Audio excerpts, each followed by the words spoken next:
Okay, you guys can start. Right, ladies and gentlemen, welcome back to the tournament MKE Season 4, guys. Alongside me, we have Sasuke as well. So, Sasuke, how's life going on, bro? We are in another superb game between two top quality teams. So first of all, tell me about yourself, bro. What's going on? We're going to see a good game. So, how do you think today's day will be? Well, I'm pretty excited to see the two teams clashing on for this tournament, and we might be able to see a wonderful draft coming in from both of the teams. And thank you for introducing me. I'm good. I'm glad. I'm glad to be here. Thank you. All right, guys, exactly. So, Sasuke is alongside me as well, guys. Let's talk about the teams playing tonight. It's going to be the Jokers taking on TxT. And the way it seems like Sasuke, both the teams have really played really well in the previous times as well. So we are hoping nothing but exception MLBB. Let's go back to sponsors of this tournament. We should definitely remember that this tournament is sponsored by Zentro Store and co-sponsored by Z3 Store, guys, Zentro Store, and Slay official YouTuber. So we are in the ban phase straight away. We are seeing Team JK banning away the Dicky. So what do you think about that ban, Sasuke? We are straight away seeing a Dicky ban coming there from Team JK. Yeah, of course. Like if they want to pick a tank where they want to go for Akai, then definitely Digi will be a perfect counter. Then they are banning it since they want to pick a Akai or Atlas. But Team Extreme, they have already banned Atlas as their first pick. Exactly, Sasuke. Like it's a very good ban phase coming from both the teams. They are making sure they are utilizing and nullifying the CC capabilities of the Digi. The Digi ban as well as Atlas ban. And we're seeing a 4-way ban coming as well. So most probably Sasuke, it might be a respective ban coming from Team JK. There might be a good 4-way play in the Team TxT or Sasuke. Or maybe they might planning to go for this fanny pick, or some heroes who have most blink abilities. Exactly. So guys, that's a bans coming from both teams. Team JK banning away the Digi as well as banning away the 4-ways, guys. We are seeing Team TxT banning away their Atlas, and the one on the first pick is gonna be the Valentina, ladies and gentlemen. That's a very good pick. So Sasuke, tell us about this Valentina. Is it gonna be a big factor in this game? Of course, you can see like Valentina is pretty good in mid as a mage, and she can just steal anyone's ultimate. Like if there is a coup for an enemy, then she'll steal her ultimate and just use her in the team fight, and they will have the upper hand. Exactly, guys. So we see JK Kushi going for the Valentina, and straight away, guys, the boys from TxT, no, they are not taking their time. Started going for the OP Balmon pick from Black Devil, and Kinley is going for Louis, guys. We might see the double Yin Yangs and Yin Yangs being used tonight, guys. So let's see, it's going to be the pick for Team JK. We are seeing a Kai pick coming there from YTB, just as our Sasuke predicted before the game. We are like seeing the Kai pick and a Faramis too. So what do you think about 3 OP picks already for Team JK, Sasuke? With Faramis pick, I think Team Jokers have just won the first phase draft, according to me. Well, let's see what happens. Alright, guys, so it's going to be the next pick coming there from Kelzan Tams representing TxT. So they're showing the carry at the moment. Carry might be a good pick as well because of their tanking abilities coming from Team JK. But the interesting, it's going to be a Gushan, so it's going to be so much interesting. So the thing is, Sasuke, we are seeing this Gushan being played in the mid as well as hyper very recently, right? Everyone is having a priority to play that hero. Yeah, of course. Like Kushan has pretty good damage, and since with the glowing one buff, like everyone is just picking Gushan in mid or hyper. Exactly, guys. So it's going to be the next ban coming there from Team TxT. They're banning away the Claude, guys. So Claude is also one of their ongoing meta picks. So it's going to be straight away Claude ban coming there from the boys from TxT. Let's see, guys, what will be the ban coming from Team JK, because they have taken their mid players, they have taken the hyper, they have taken the mage and the roam. So most probably they might. Oh yes. I'm expecting a Martis ban from Team Jokers for this last ban. Oh, but they are banning Esmeralda.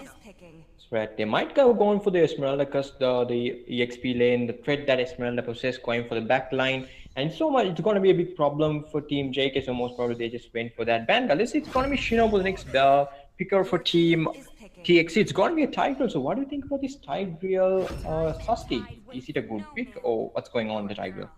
The Tigreal might be a good pick, but I don't think so. It's very much useful against the Akai.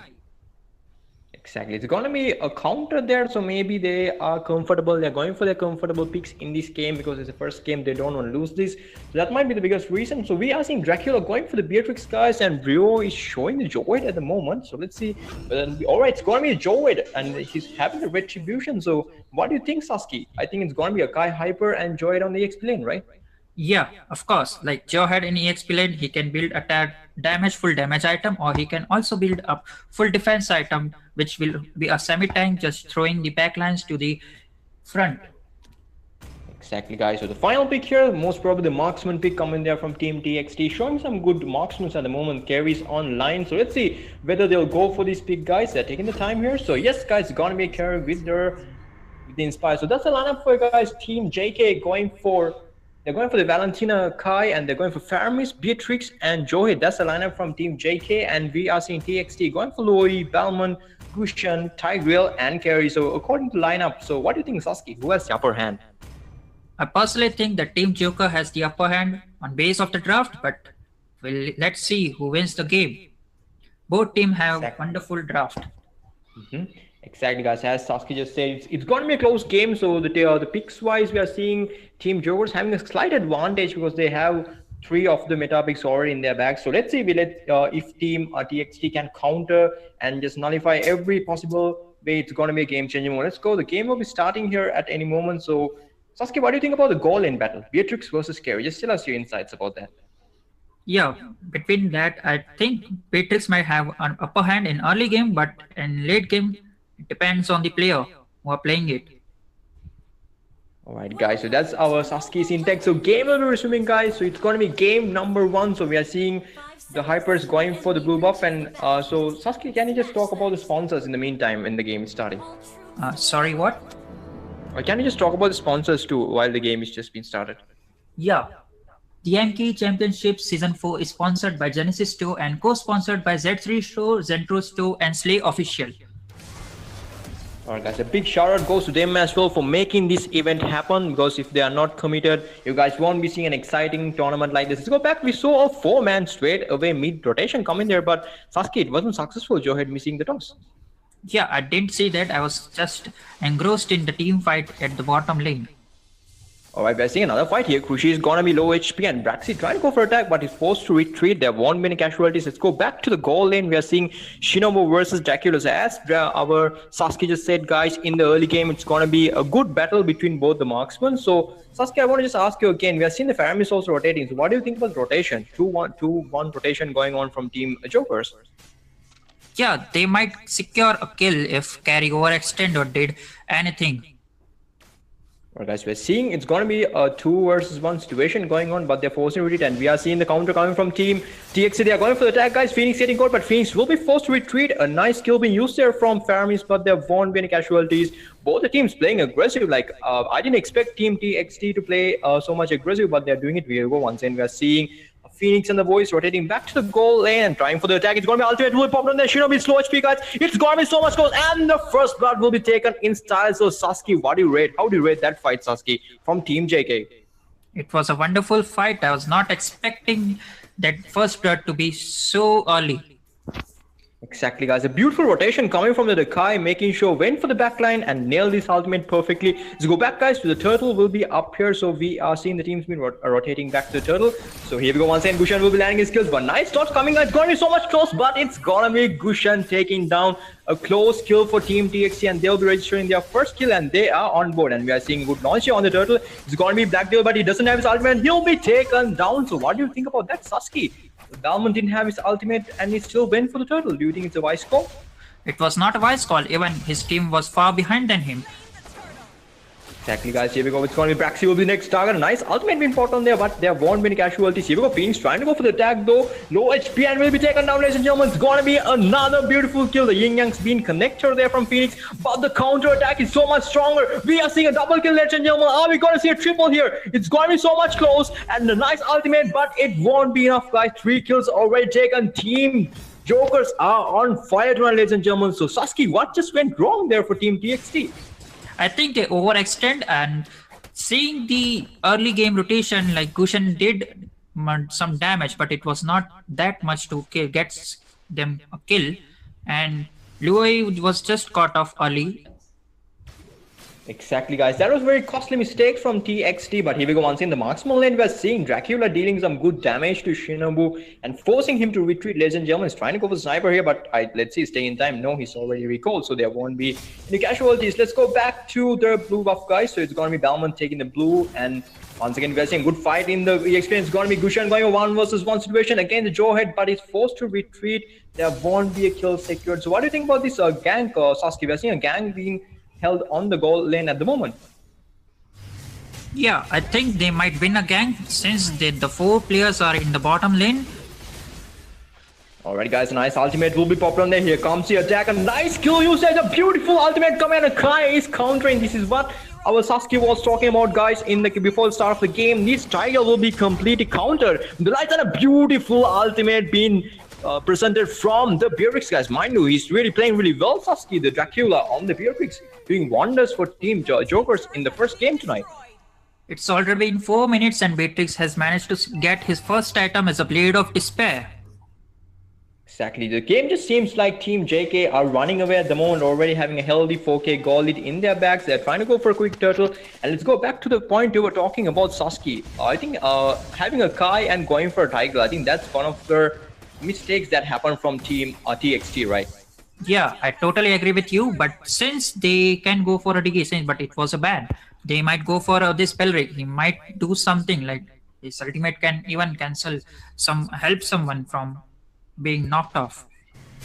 Exactly, guys. So let me guys remind you guys are connected with the MKE championship, guys. So a big prize pool on hand. So it's a big opportunity, right, Sasuke, for the players to learn about esports and just get the beauty of esports and play some competitive MLB. Here you go, guys. Once you're talking, it's gonna be another ultimate beam port on there. It's gonna be Curry getting caught in no man's land. It's gonna be taken down. Dracula is on fire, ladies and gentlemen. The Beatrix is really carrying the team, guys, towards the victorious situation at the moment. So Sasuke, let's get back to the point we were talking about the tournament. So how do you see this tournament contributing for Mobile Legends as a esports point of view, Sasuke?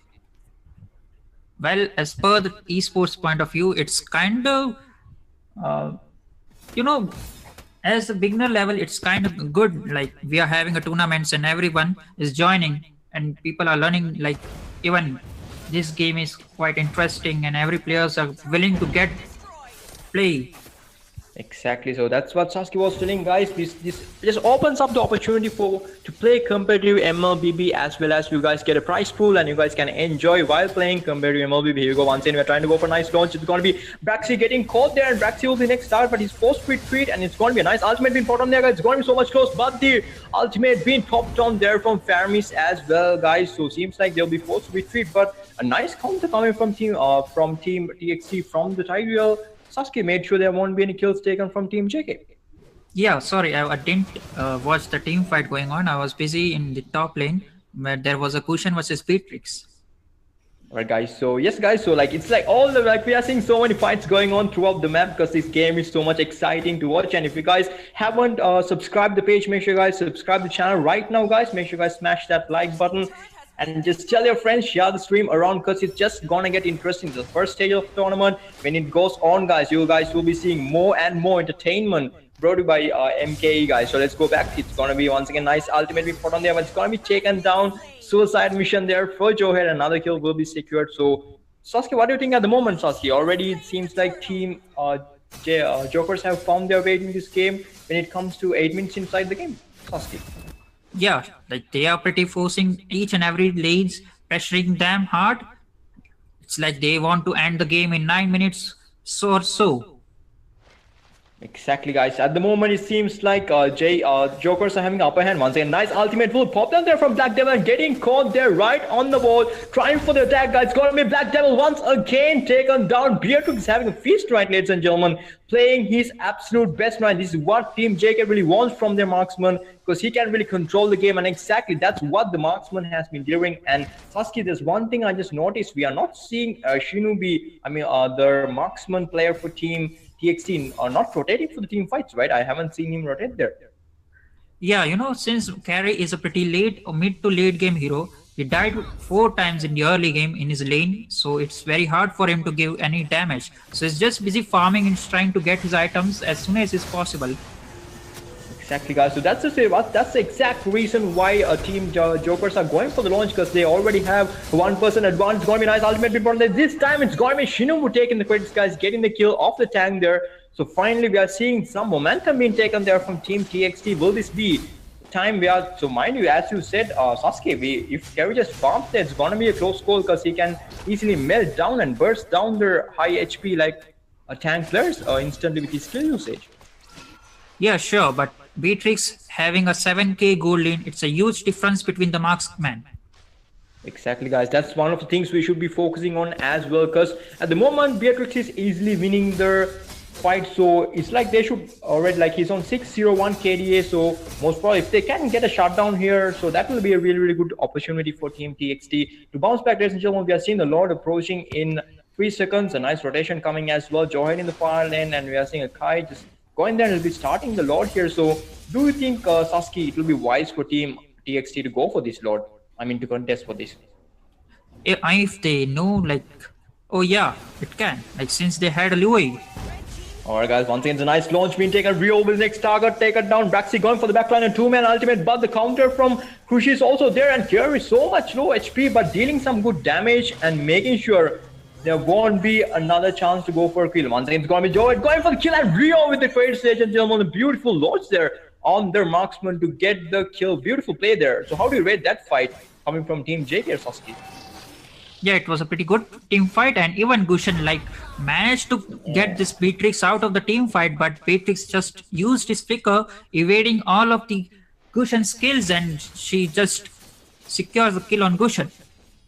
Exactly, guys. This time the game pace has been completely held from Team Jokers. They are playing really once again. It's going to be another launch. A beautiful scaling coming there from the Team JK, man. And this game, like, they are really organized when it comes to the gameplay, but we should take nothing away from Team TxT as well. They are really trying their best to come back to this game with an Team JK have a healthy 8k gold lead already in their bags. It's going to be the next turn, and they're trying to take the turn as well. But Braxy getting caught here. This is not good news at all for Braxy. I think Braxy might be taken down here, guys. He just caught in the turret, and Braxy will be the next target taken down. And they're trying to launch. Look at the damage being dealt there from the camera. Nearly the double yin yang being used there, guys, and nearly the carry just got some kills. It's going to be a mega kill back to Rio. So Sasuke, we are seeing so many fights going on throughout the map from the start to this point in the game, Sasuke.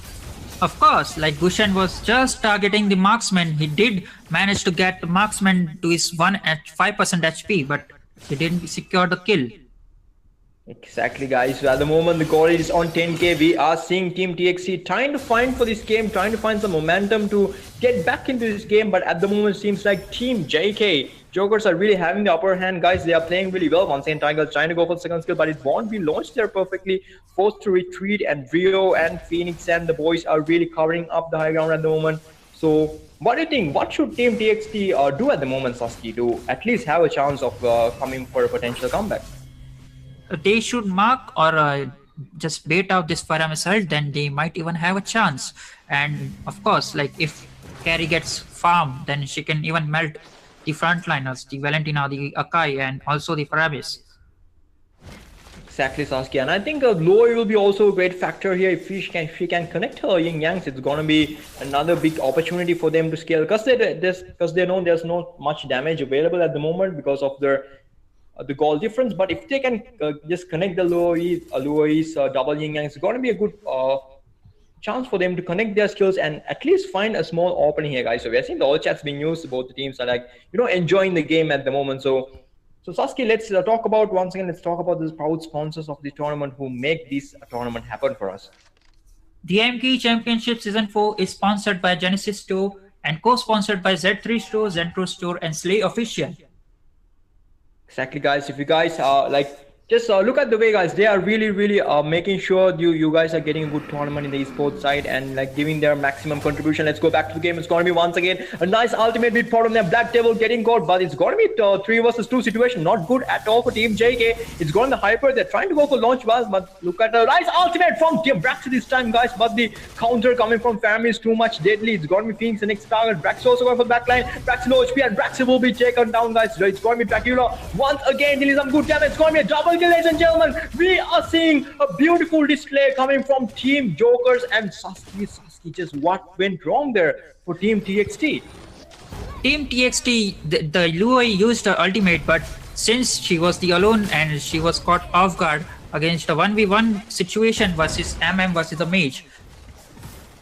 Exactly, guys. Seems like Team JK will be having the upper hand and they'll be ending game number 1 in fashion, guys. What a beautiful display, a complete dominant performance from Team Joker. So how do you rate this game as overall, Sasuke? What just happened there?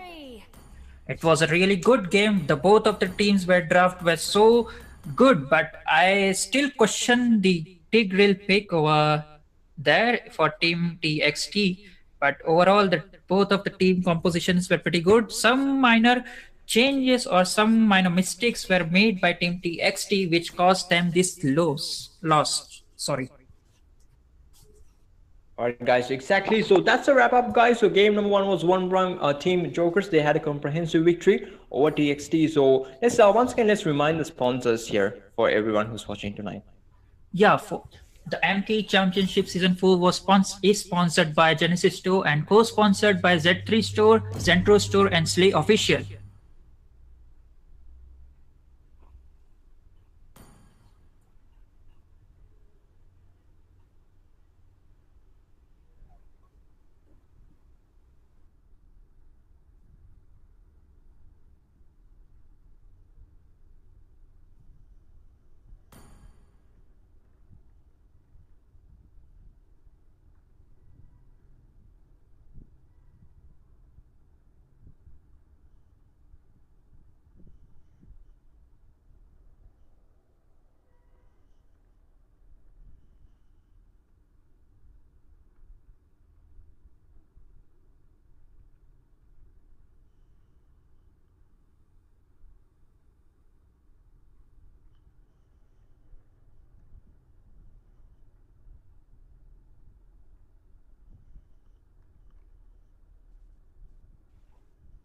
Okay, so backstory, I just had a small connection issue going on. So Sasuke, like, is it a best of 1 or best of 3, brother?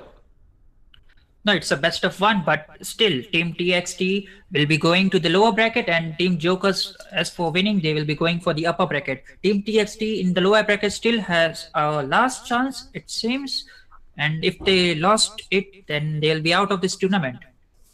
Exactly, guys. There's still hope there for Team TxT. They should be coming back, making their mistakes, and living up to that, because they have one more opportunity left to prove themselves that they can go forward, guys. And I think, guys, that's a wrap up for this game. And we'll be back when game number 2 resumes on the schedule.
Okay, guys, you don't talk, they can hear you. Let me tell you, the blue team is Dream Chasers and the red team is Bahubalis.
Wally bro, the blue team is left side is Dream Chasers, right side red team is Bahubalis.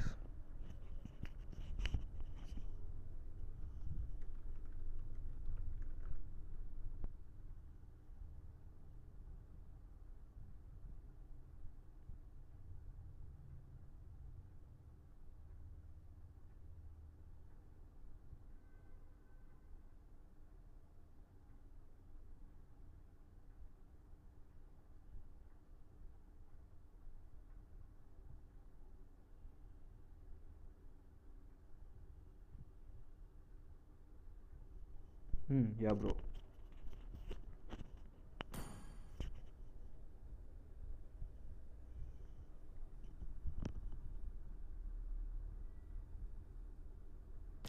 Okay, looks like they are ready. You guys can start, bro.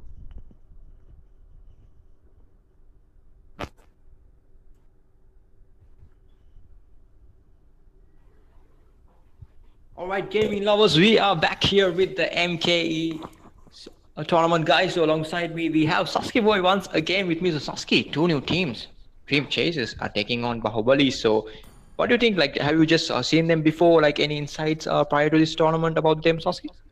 Oh no, it's my first time looking every one of the player in this tournament. So I think as it seems from the from Team Bahubalis, we have Mocker, P, and Renal and Autumn, and Maddie from the team. And the one team we have Mac Attack, Chisba, Div, Zenitsu, Ace, and Cruise Skull. So it's gonna be a good game, guys. If you guys missed the first game, it was a very beautiful performance from Jokers. They had a comprehensive victory in the game. So today, the second game of today's schedule is between these two teams, guys, and we are waiting for live action between those teams. So before starting, like we both don't know about these teams, right? So who are you rooting for? Like my perspective, I'm just going for Bahubali. I don't know about them. Just just taking their name and just vibes around. I'm just rooting for them. So what about you? Even I would like to go for the Bahubali. Just as you mentioned, the vibes and everything. I will also be rooting for these guys. Exactly, guys. Like both of us are rooting for Bahubali, but let's see, Dream Chasers, they might just come back strong. We never know, guys. So that's the beauty of MLBB. We never know when a team is bouncing back strong, guys. So the players are ready. The game will resume at any moment. So until that, guys, let's remind you guys, this tournament is sponsored by Zentro Store and co-sponsored by C3 Store, Zentro Store, and Slayer official YouTuber, guys. So that's something to tell about. So they've been doing a great contribution for their MLBB community, guys. So hats off for them to coming up with a beautiful tournament and a beautiful concept. Let's go back to the band phase, ladies and gentlemen. We are seeing the 1-1 band coming there from the boys this time straight away. So what do you think about that 1-1 band? I think it's a respect band towards the Bahubali team, or maybe there's even a 1-1 meta recently in the marksman. Like she can just delete any tanky heroes you will have in your team.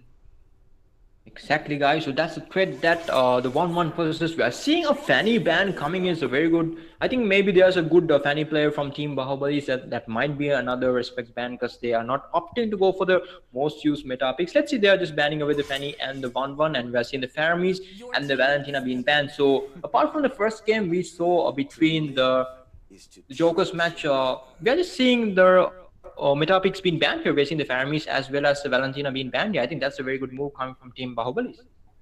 I'm expecting a Gushen as a first pick. Like last game, it was a Gushen in EXP lane, but it was not very dominant in that lane. We can go another Gushen match over here. Exactly, like Gushen is once again mid, like it's so much OP in the mid lane, and we are seeing the Luo being short here, ladies and gentlemen. It's gonna be a Luo first pick, so I think says like it's gonna be a Luo in the mid lane. Like everyone's like having that potential, of playing the Luo first pick. Maybe that might be a comfortable pick, but straight away Team Bahubali, they are answering in a different perspective. It's gonna be the Martis on the XP lane. It's gonna be Paquito Hyper. So I'm a big fan of Paquito, man. Like Paquito can really melt down any player if the combos are really connected. So what do you think about the Martis on the EXP and Paquito as the Hyper for Team Bahubali? Martis is recently buffed and a lot of people have been picking him, and he does really well in the EXP lane. Apart from Paquito, we have seen a recent patch nerf on his second skills. He's giving a less damage, but let's see what he can do in Hyper Rule. Alright guys, exactly, and we are seeing Dream Chasers going further 4 years as well as their goal, and they are picking the list, guys. And we are seeing the Gushan. So we are seeing the Gushan as a mid mage. So I think this is really, really famous and the current meta as well as their MPL and stuff's going on. So we are seeing the Gushan in the mid really causing wonders and really causing a threat for the opponents whenever they pick it as a mage. And here we go, a Panda ban from Team Bahubalis. Exactly, Kai straight away. They are not giving away the Kai, banning it. Team Bahubalis banning away the Kai. It's going to be the next ban coming there from Team Dream Chases. And guys, let me guys remind you, this tournament is sponsored by Zentro Store and co-sponsored by Zentro Store, Zentro Store, and Slay official YouTuber, guys. So it's going to be the next ban. It's going to be Atlas ban coming there from the teams. Both the teams are banning away the tank picks, guys. So it's going to be a renal for Team Bahubali, the next picker. So overall, for this moment, Sasuke, what do you think? Which team has the upper hand when it comes to the first 3 picks of the game? The first 3 picks, the Dream Chaser has the upper hand because they have secured the Phobius. Instead, like Phobius can get easily unlock his ultimate by Martis and Paquito. They'll be just dashing here and there, and Phobius will just jump on them. Exactly, guys. So we are seeing Renal going for the clean this time, guys, for Team Bahubali. So they are really picking some of the picks which they might have come, because guys, both these teams might have done their homework. They will be like analyzing the team's picks and coming with a game plan. So that's the strategies they might be using for this game as well. We are seeing Askal this time going for the Kufra, guys, and it's gonna be Cheese but Diff, guys. Nice IGN as well. It's going for the Balmon. So what do you think about Balmon, Hyper, and Kufra tank as a collective, Sasuke? Balmon Hyper, he's a tanky, he can give the front line, but as for the damage aspect, yeah, it suits well in the team composition. As for the Kufra, I think he is just to delay or just to block Paquito from killing the backline and just to zone them, or jumping the backline. Exactly, guys. So it's going to be crucial because he's not going for the flicker, he's going for the Petri as well. It's going to be the Grok pick coming there from Team Bahubali. So that's a lineup for you guys. We are going to see a Gushan, guys. We were waiting for this as well. So both of us just think that Bahubali might have the upper hand, but let's see, because they have the picks of 4 years as well as the Balmon in their team. And let's hope Lowe just gives us a show tonight, guys. This is game number 2 of the championship, guys. So once again, let's talk about the sponsors a little bit, The MKE Championship Season 4 sponsored by Genesis Store, co-sponsored by Zentro Store, Zentro Store, and Slay Official. Exactly, guys. A big shout out goes to them for making this event happen. So that's a lineup as well, guys. In the tournament, we are seeing Dream Chases going for Phobius, Leslie Lowy, Balman, Kufra, and we are seeing Bahubali is going for the Keto, Gushan, Martis, Grok, and Clint, guys. So this is game number 2 of today's schedule, guys. Mind you, so much interesting games are coming up. Just get your snacks and get your friends around, because it's gonna be a day to remember, guys. And we are seeing the Balmon Hyper 4 team. I'm just like forgetting the name. Like, what's the team of Balmon's name, brother? I'm just forgetting the name. It's Dream Chaser. It's Dream Chaser. It's like chase your dreams, right? The Balmon Hyper coming for Dream Chases there, and we are seeing a Paquito Hyper coming for Team Bahubali. Let's go back to the goal, ladies and gentlemen. This is going to be a crucial factor in the game. And the interesting fact coming as well, we are seeing their EXP lane getting the first gank there. So what do you think about that play coming from the boys there? Well, I was not expecting Kufra to gank the EXP lane first, since usually all of the players are bound to gank at the gold lane first, securing, just having small invade coming there. Sasuke, so the Gushan was forced to retreat. Once again, nice launch. The Petrify will be used there, guys. The Yin Yang's also connected. It's going to be 2 flickers already been invested, but the first blood taken down, guys. Dream Chasers are surely tonight going to chase their dreams. It's going to be Skull, the next target. Is going for the backline attack. Moko trying to go as well. Nice flicker will be used there, but forced to retreat. 1-to-1 trade. So how do you think about that fight, Sasuke? What went wrong for both the teams? Did they overextend there? Yeah, they took the unnecessary fight, or I will say that the fight was for this little wanderer. And according to me, the fight was won by Bahubali, since they trade off the mage for their hyper. Exactly, guys. So that's some small things can really change the outcome of the game in the early stages to get the dominance when it comes to the latter parts of the game. Let's go back. It's going to be a gank on the goal, and Ace and the boys already in position. Nice jump coming there as well from Skull, but nice awareness from Clint and Paquito to just scout out of that situation. And mind you, like, rather than the first game, Sasuke, we are seeing a little bit of aggression from both the teams when it comes to this game. Once again, nice jump coming as well there. Yin Yangs will be connected. Low HP Skull, and here we go, going for low. It's going to be a kill taken down, ladies and gentlemen. A full-fledged war coming there from Team Bahubali, it's going to be next time. It's going to be this stiff taken down as well. Marty's on fire, guys. We might see a triple, but he's forced to retreat. A 3-0 trade. Sasuke, what just went wrong there for Team Dream Chasers? I think the Kufra went to just lock down them, but you know, Martis, it just disrupt him. He said, I will stop you. I won't let you do the things you want to do. Exactly, Sasuke. Like, it's a very good statement there as well. But the problem is gonna be, Sasuke, if they let Bahubali to play in this fashion, I think the game will go away at an instant, because they have the lights of Martis and Hito already in their sleeves. And once again, we're getting a nice turtle launch coming there. So Saints are trying to go for a jump there. He's going to be knocking it on the Martis, and it's going to be so much close here. And they are like making sure nice wall being used there. But Diamond will be possibility. The nice retribution will be for them there, ladies and gentlemen. It's going to be Saints to low HP, but trying to go for the kill. It's going to be so much crucial here. Yingyan's also trying to be connected, but it won't be successful. Once again, Martis is on song right, guys. He's killing spree for the EXP laner for Team Bahubali. They are really living up to their team name as well. So Saints, what's going on? Martis is on fire at the moment. The early game Martis snowball might be dangerous for Team Dream Chaser. And guys, we are seeing another nice launch coming there from Reynolds, getting caught there, but Zenitsu and the boys are really in the length, and Ace is also dealing some good damage here. And what do you think about this Leslie versus Clint on the goal lane? Sasuke, what's your intake about this? As personally, like Leslie is pretty buff. She recently got a buff. Like, she's dealing a true damage, and Clint, I think, is a perfect counter for Leslie in early game, like to bully her. Okay. Alright, guys, we're seeing another gang being taken there. Sasuke, nice ultimate will be popped on there from the Grog, guys, to take down another beautiful kill on the goal lane. And seems like Bahubali are feeling the momentum being shifted towards their direction. Look at the way they're invading the jungle, making sure they are just going for the wall, guys. They're no turning back at the moment. We're seeing Pokito. Pokito can go for the kill here, but he's waiting for a good launch here. And Sky is also using a nice victory. A nice ultimate will be popped on there as well. It's going in Pokito launch, man. Pokito will be taken down, guys. Finally something to cheer about for the Dream Chasers, and can Dream Chasers go for more? But Bahubali comes back with a beautiful kill, but it won't be enough. A shutdown there for the Leslie, and here comes Chis is diff, guys. Can he go for the kill here? He's trying to go there, but it won't be successful. But I think Dream Chasers really got something out of that fight, isn't it, Sasuke? Yeah. As for my perspective, Team Bahubali just overextended and just fought unintentional. Like, they should just leave the Paquito over there, since they knew he was dead.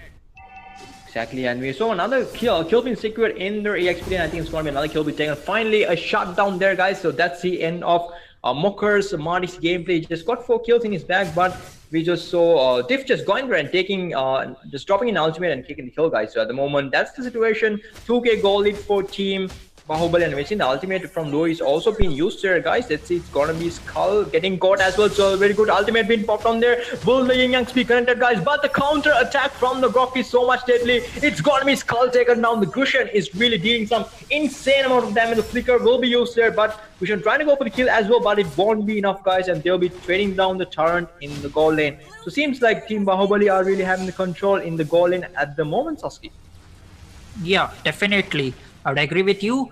And as for the gold lead, Team Bahubali has a 4k gold lead, which I think might be good for them. Exactly, guys. At the moment, it seems like Bahubali is really having the control in the game. Like, they have all the turrets in their bag.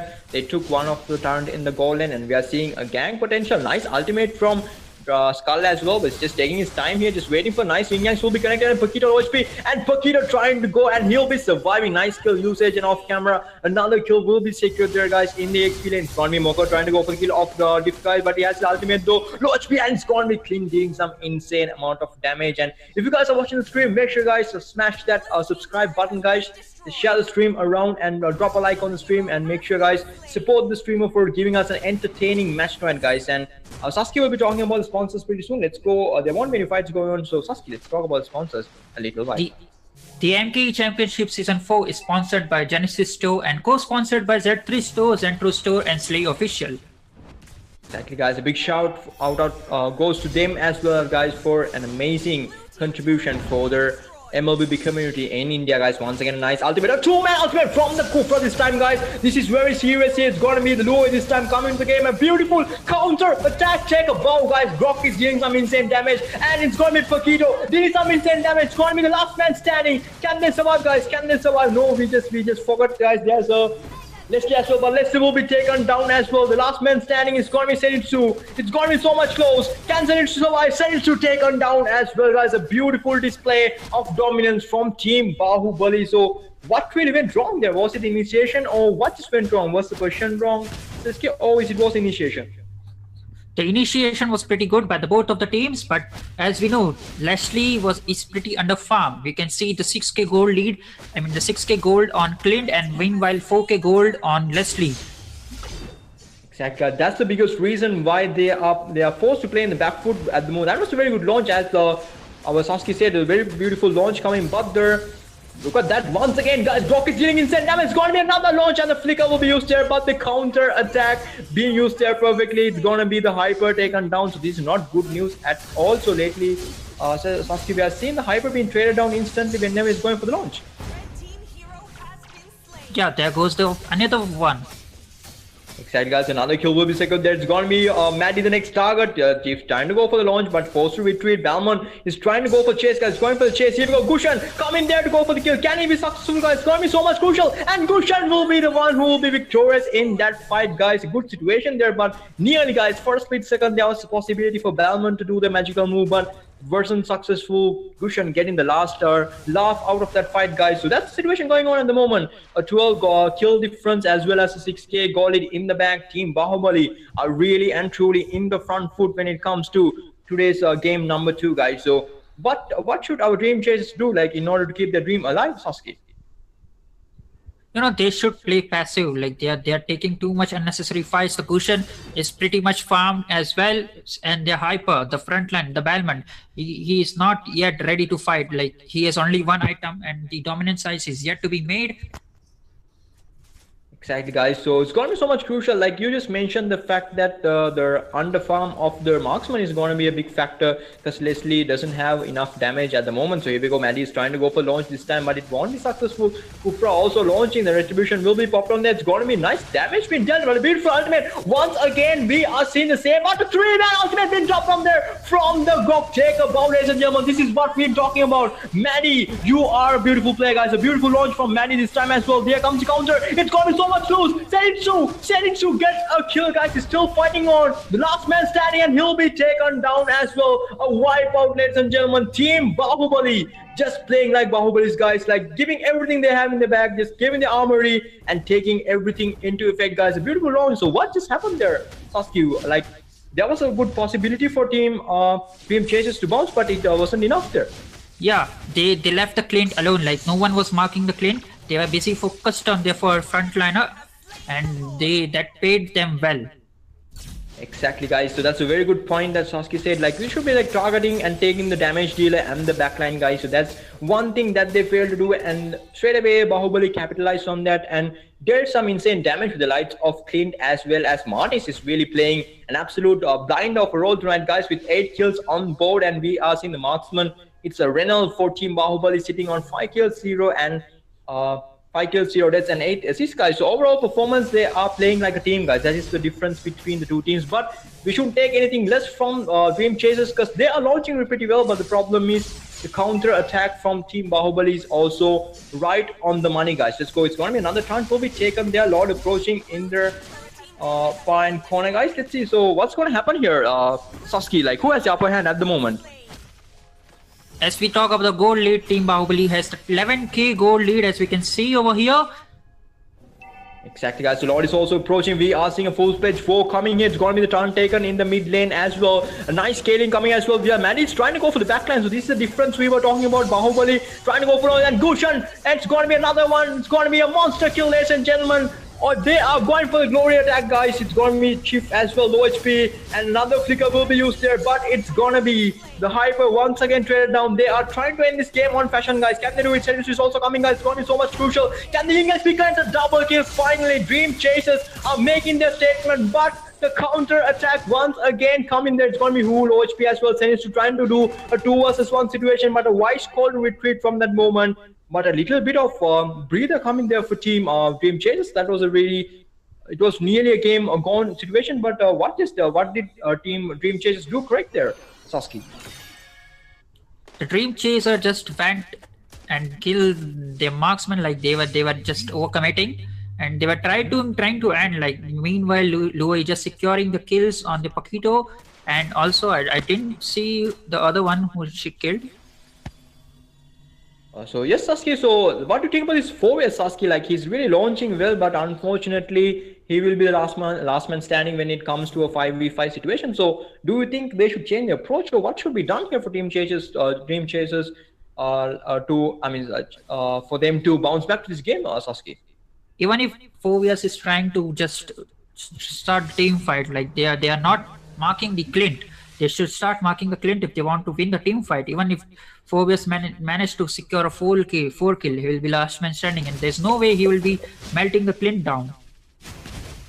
Exactly, guys. So at the moment, they'll be really focusing on this backline because Clint is a demon at the moment, guys, dealing some insane damage with 8 kills already on his back, which means they are having a, like, this is going to be so much crucial because if they can get the Gushan as well as the Clint, there's a high possibility that comeback might be on store, but it's going to be once again low HP, and here comes the counter attack. It's going to be a big scale launch coming for the backline. This is what we are talking about. Martis is going for the kill, ladies and gentlemen. Martis with the double, guys. A beautiful backline launch from Martis to make sure opening up the game. And once we are seeing a chase coming, and Maddie will be next target. Maddie's immortality will be popped from there, guys. No, Maddie will be saved there, but Renal is the next target, guys. Renal is coming there right on time to make sure, but Diff will be traded down. It's going to be the counter attack. It's going to be another ultimate being brought on there. It's going to be Gushan this time taken down. Finally a shutdown coming there, ladies and gentlemen, but is it too late, guys? Zentro low HP. Zentro trying to go for a jump there, but Zentro might be on verge of being taken down as well. Zentro is the next person to be taken down. Last man standing, Kufra. Can he defend the base, guys? It's going to be so much crucial. They're trying to lock on the Tyrant though, but there's no minions left. Can Clint do it, guys? Can Clint do it? Clint is still trying to do it, but Clint, it won't be enough, guys. A shutdown.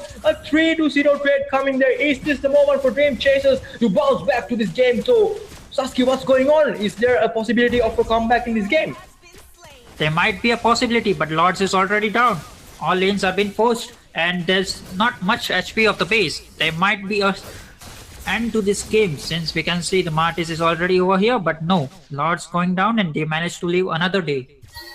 Exactly, guys. That was a very close call for Team Dream Chasers, and mind you, guys, they are finding a little bit of footing to this game, but the only problem is they haven't even touched a single turn of the opponent team, guys. Team Bahubali are controlling that part of the game, which really gives them that cushion of the minion control. Like, at this moment they don't have to just go and even lane freeze, guys. Everything is under control. They have to just wait for this opportunity, because at the moment we are seeing Maddie, the Grok player for Team Bahubali, is the reason why they're playing. Once again, nice jump coming as well, and Maddie he got a beautiful ultimate from Diff, guys. Is this the game-changing moment? Is this the moment? It's going to be 2 kills taken down, guys. Mind you, the boys are really chasing at the moment, guys. Is this the moment? They are back inside a healthy 2K. And mind you, guys, same both of us, while we were talking about, guys, 2 or 3 minutes ago, we were talking about a 12k goal. At the moment, it just comes under a 5k. So what do you think about that, Sasuke? Team Dream Chasers are really making a statement tonight.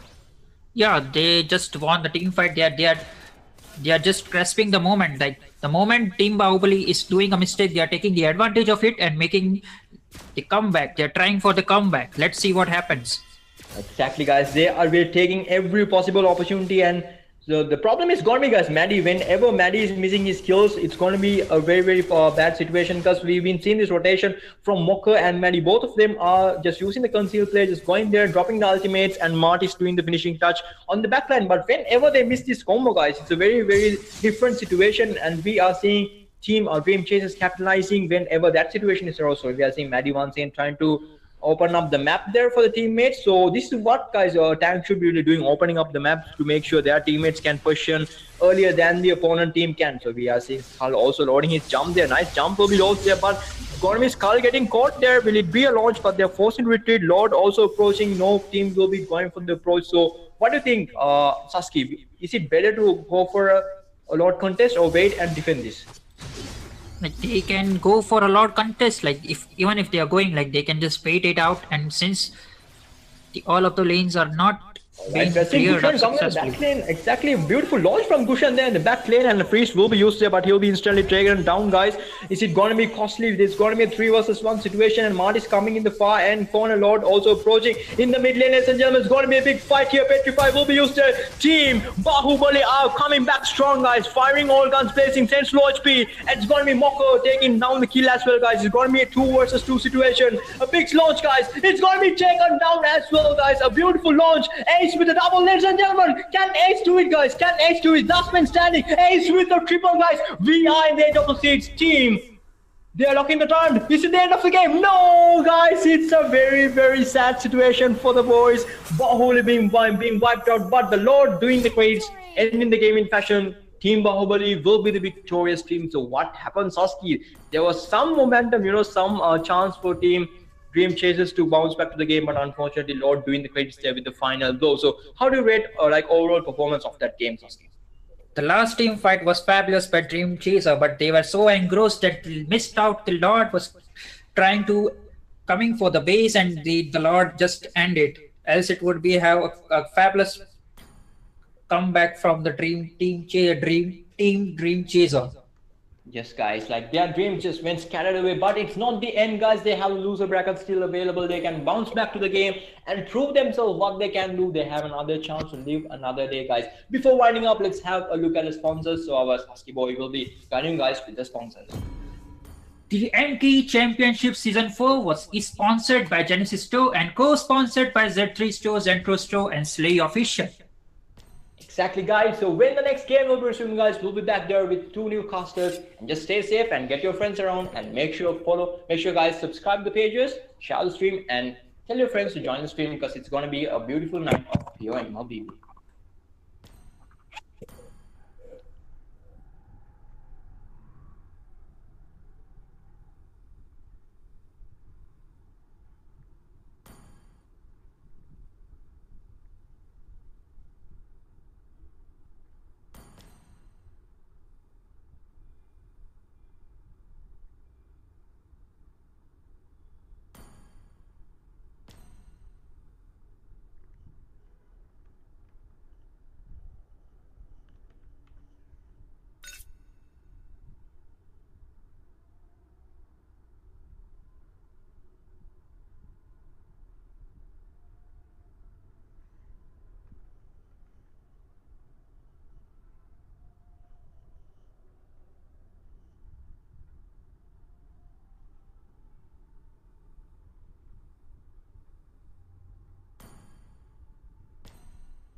Okay, you guys can start.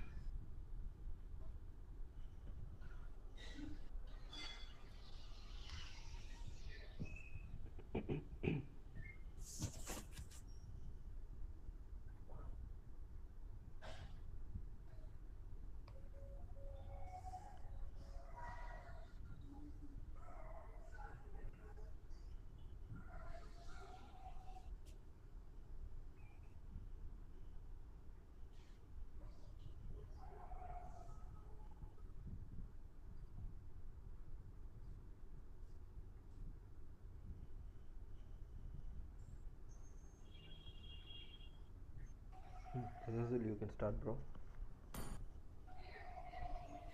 Okay. Ladies and gentlemen, welcome back to the day 2, round 1 of MKE Championship Season 4, sponsored by Genesis and co-sponsored by Z3 Store, Zentro Store, and Slay Official. This is going to be the match 3, I believe, of the day, and this is going to be Ping Pong versus Breakpoint. Ping Pong being on the blue side and Breakpoint being on the red side. I'm Azazel with my partner Smiling, and we'll be casting this match for y'all. Hi, am I audible? Yeah, yeah. Yes, you are. Go ahead. Sure. I think we'll have to just wait for the start. Yep, absolutely. I And think we again, should be shout out for the starting anytime sponsors. soon, but yeah, we should be starting pretty soon. And talking about the teams, ping pong, the name ping pong is itself like audience favorite, the people's favorite, the tournament's favorite name, ping pong, because they're well known for like reaching global leaderboards, and their players are well known throughout MLBB in like Southeast Asia. What are your thoughts on this, Smiling?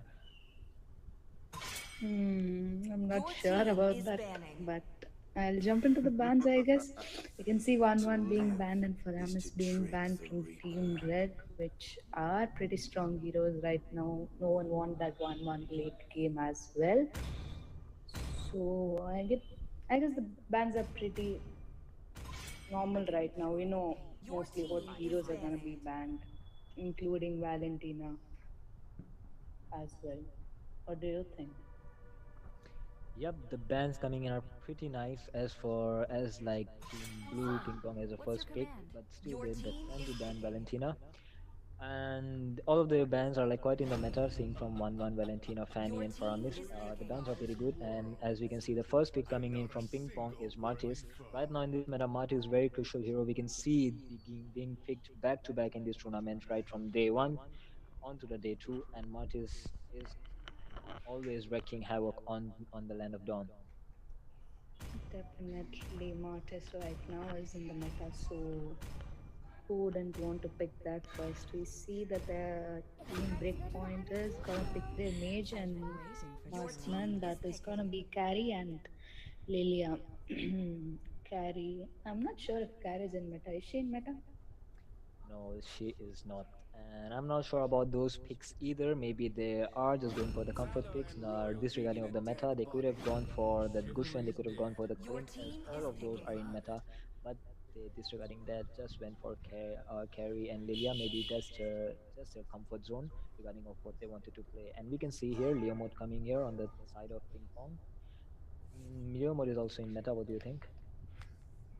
Leo mode. I mean, Leo mode as a jungler, I've seen a lot of good players if they know how to play Leo mode very well. Being a jungler, it would be a real great deal. So Yeah, yeah, not just that, but in the last patch, I think Leo mode was like buffed pretty heavily, and his damage is too much in his ultimate form. So Leo mode is working pretty well in this meta, in this current meta, and MLBB Leo mode has pretty insane amount of damage. And we can see a very confident pick Benedetta coming in from the side of Breakpoint. exactly, Benedetta. Again, I'm still not sure about the breakpoint picks, but Diggy is being banned. For that, we know that Atlas will also be banned as well. So, Team Breakpoint yet have to pick a tank and a side laner if Benedetta is gonna go for the jungle. Yeah, Benedetta can be flexed either on the jungle or on the side lane. So yeah, presumably they can go for any of those sides. And looking at here, Martis is on the side lane and Leomod is on the jungle. It's like pretty sure they cannot be flexed anywhere else. So I think they should go for they can go for a Phoveus here on the team side of Breakpoint. I'm not sure, and we can see the counter bans like Diggy and Atlas coming, as you said. They are banning pretty well. They have put their thoughts in this research very well, and we can see the picks of Farsa and Lolita coming in here with those CC and high damage from the side of Ping Pong. Definitely, we can see that Ping Pong already have their draft come up, which is almost all at the meta heroes right now, with a lot of CC as well. So they know what is the meta and they have planned their draft accordingly. And Breakpoint, uh, Akai Jungle, I wouldn't recommend that. But okay, because you know, Akai Jungle, the problem with him is he farms pretty slow, and that might lead to a disadvantage during the mid game or the start game or late game Yeah, as compared to well. Leomod, he does farm little bit slower, but the main debuff here was his ability to get those common objectives.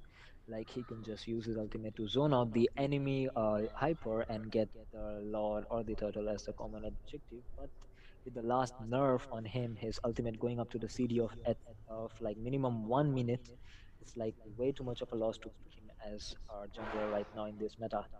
And with Martis on the side of Ping Pong, it's going to be even further hard for them to use that ult as Martis just disregards any CC and just bashes onto the team fight. Definitely, I guess that's the whole point.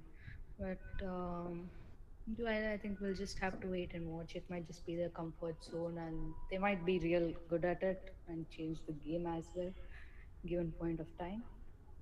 Yeah, the aspect of like the comfort zone is also in play here. They might be able to play their heroes better than the meta heroes, and who knows, the player know better than us, so they might give us a very pretty good show for the audience and us in this match.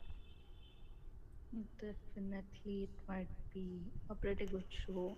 It's basically on how the game starts, and the first 5 minutes might actually kind of decide where the game is going to go, which team is going to have more favor towards the game. Absolutely. And we'll be able to discern the experience that each team has in the first 5 minutes of the game, looking at those rotations from turtle or to the goal or to the opposite side, and the team plays of every roam and the mid lane. It will discern everything. So guys, we are here into the land of dawn, moving on to the game number 3 between Ping Pong and Breakpoint, and we'll have to just wait and see to see which team takes this victory away home and goes on to the upper bracket of this tournament. And here we have the first pause of the game. So early into the game, just as quick as 20 seconds into the game. What do you think about this, Smiling? I think that Akai had a problem, so that's the reason they asked for a break. I can't really judge the game right now within 18 seconds, so we'll have to just wait. But yeah, looking at the rotation, I can see that Lolita has gone down with Maskman, so she might just be helping him in the start with the farm and things, I guess. Yeah, Lolita is a pretty good counter. Looking into the goal lane, cause carries damage is mostly just a single target basic attacking, full focus on her basic attacks and her ability to take down like high HP heroes. And with Lolita's shield, all of those can be broken easily, and Clean can gain a good amount of goal advantage in that lane pretty easily with the help of Lolita. Definitely, we'll just have to wait for the game to be unpaused so we can jump into the map and know what exactly the teams have been planned. Mostly it depends on the rotation and how well the team fight goes. And even if it's not about team fight, the amount of push can help them win. Yeah, and looking on the XP lane, as you can see, the spell combinations and the emblem combinations of Benedetta and Martis. Martis is mostly aiming towards that more of that damage and the hit and run kind of strategy with that killing spree emblem and those flicker, while Benedetta is going for a combination of both sustain with that emblem and a finishing off with that execute. We have to just see who plays better, as Benedetta is very much based on the skills of the player compared to Martis. Okay, Smiling but a it's bit pretty louder. easy for. Okay, sorry, but I think it's easy for Benedetta to just escape with her skills, right? Yeah, that is pretty easy, but looking that as March's second skill does not allow it to happen that quick and that easily because of its high CC, which can also be an issue. And we can see the second pause coming in here, requested from Carrie, from Amnesia. Yep, they are using up that pause to give time to Akai to get back into the land of Dawn. It's a pretty good strategy coming on from the team of Breakpoint to get that one man who is actually down more time to get back into the fight and get them any good. Because him being out of the fight is gonna mean a big loss even in the like upcoming 2 minutes where the hyper where the jungling farm is what decides the first 5 minutes of the game, who gets the turtle, those retribution gaps and all. Thanks, my man. Exactly, you're right at this point. Plus knowing that Akai will be slow and farming, it might be a little disadvantage for them right now. So Yeah. all we can do is wait for Akai to be back. Yeah, if he's not able to get back, the main problem here will be the retribution gap. As each level, the damage the retribution gives increases. And with Akai being a couple of levels behind than Leomord, his retri damage will be on par with that level, which means his retri damage will be lower than Leomord, which means he will be not be able to like get those common objectives like turtle and might as well be invaded and go and get his creep stolen from him, which will be bad for the team of Breakpoint. Yep, you are right at this point. I don't know what else to say. We'll just have to wait for Akai to be back, and that is when we can judge. Yep.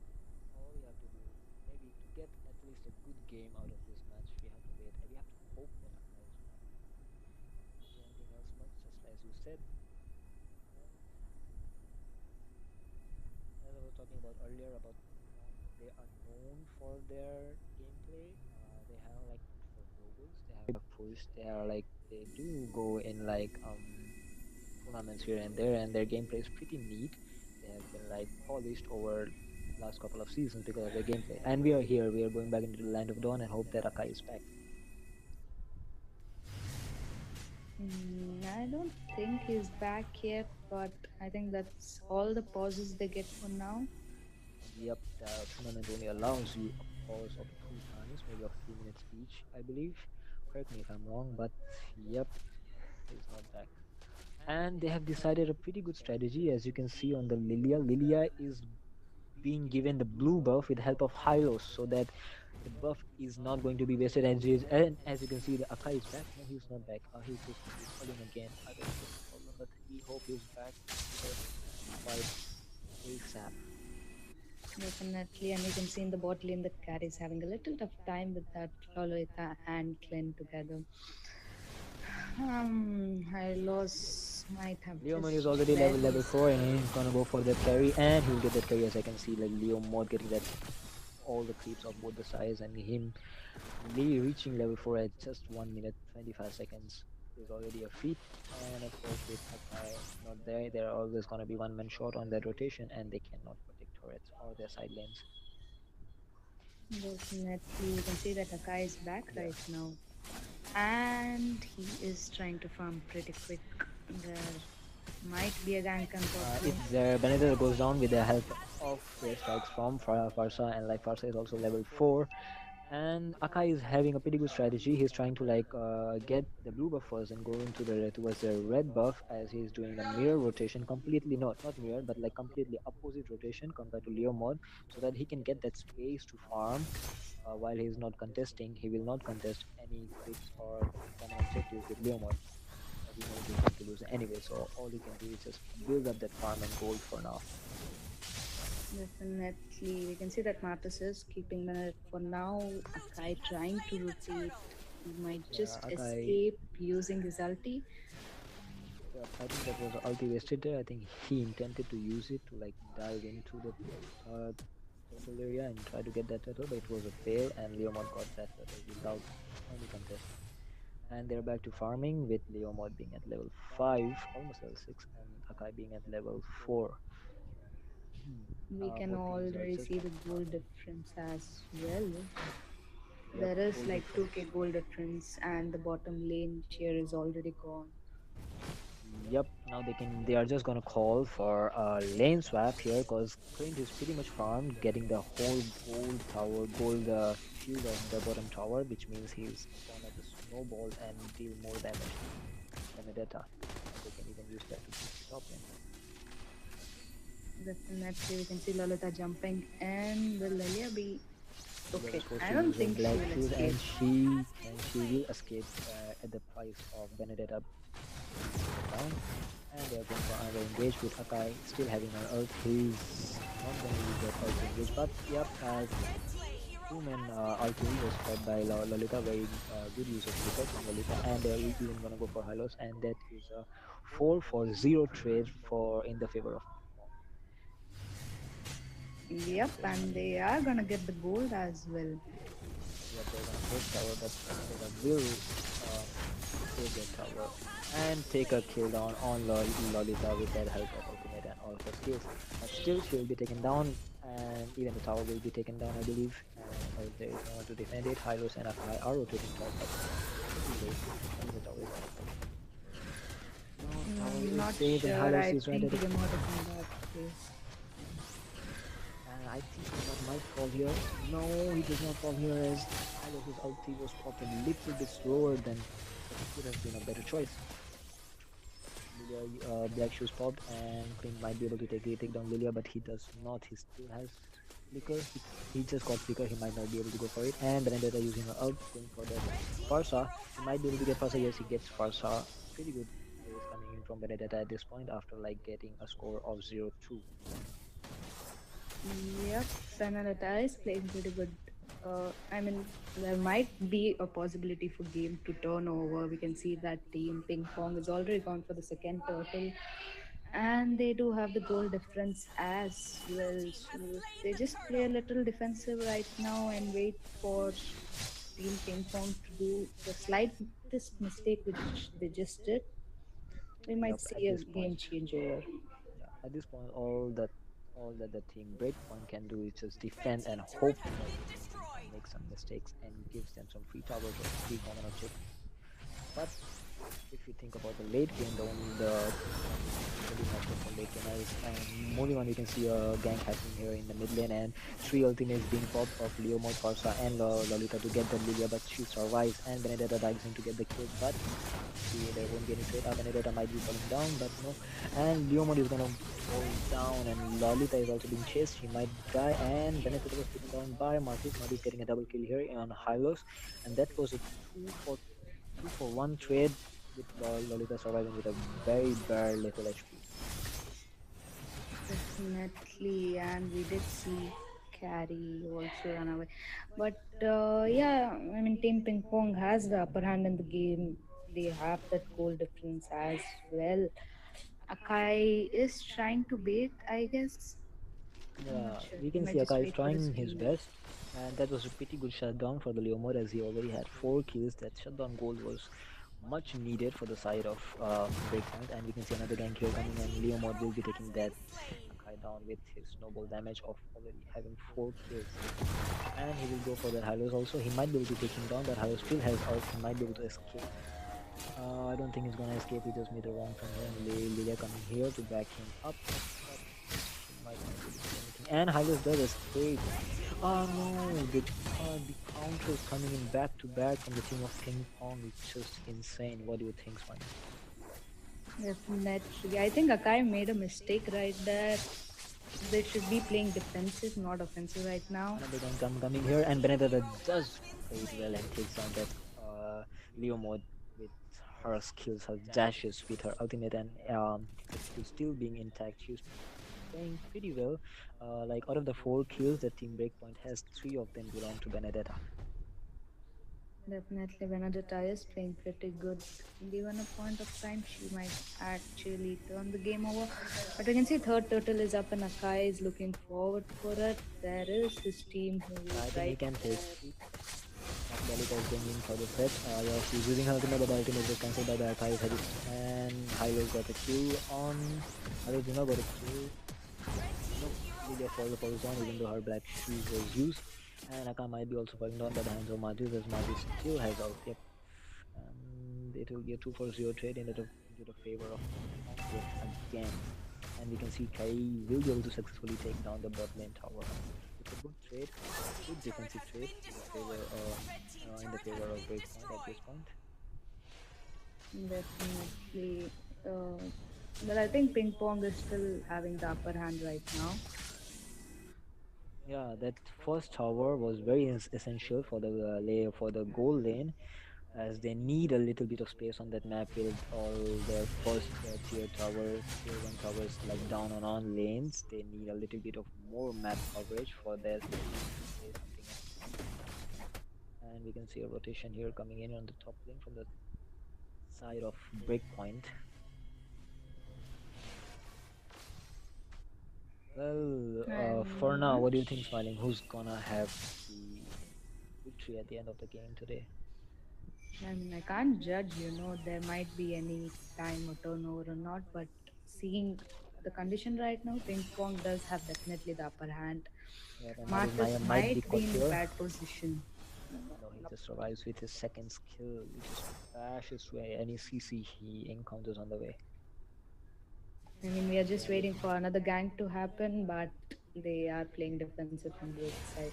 Just waiting for one Just to take pop the up. initiative to check the bush, and they get an ulti in on that Lorelei can survive with her flicker.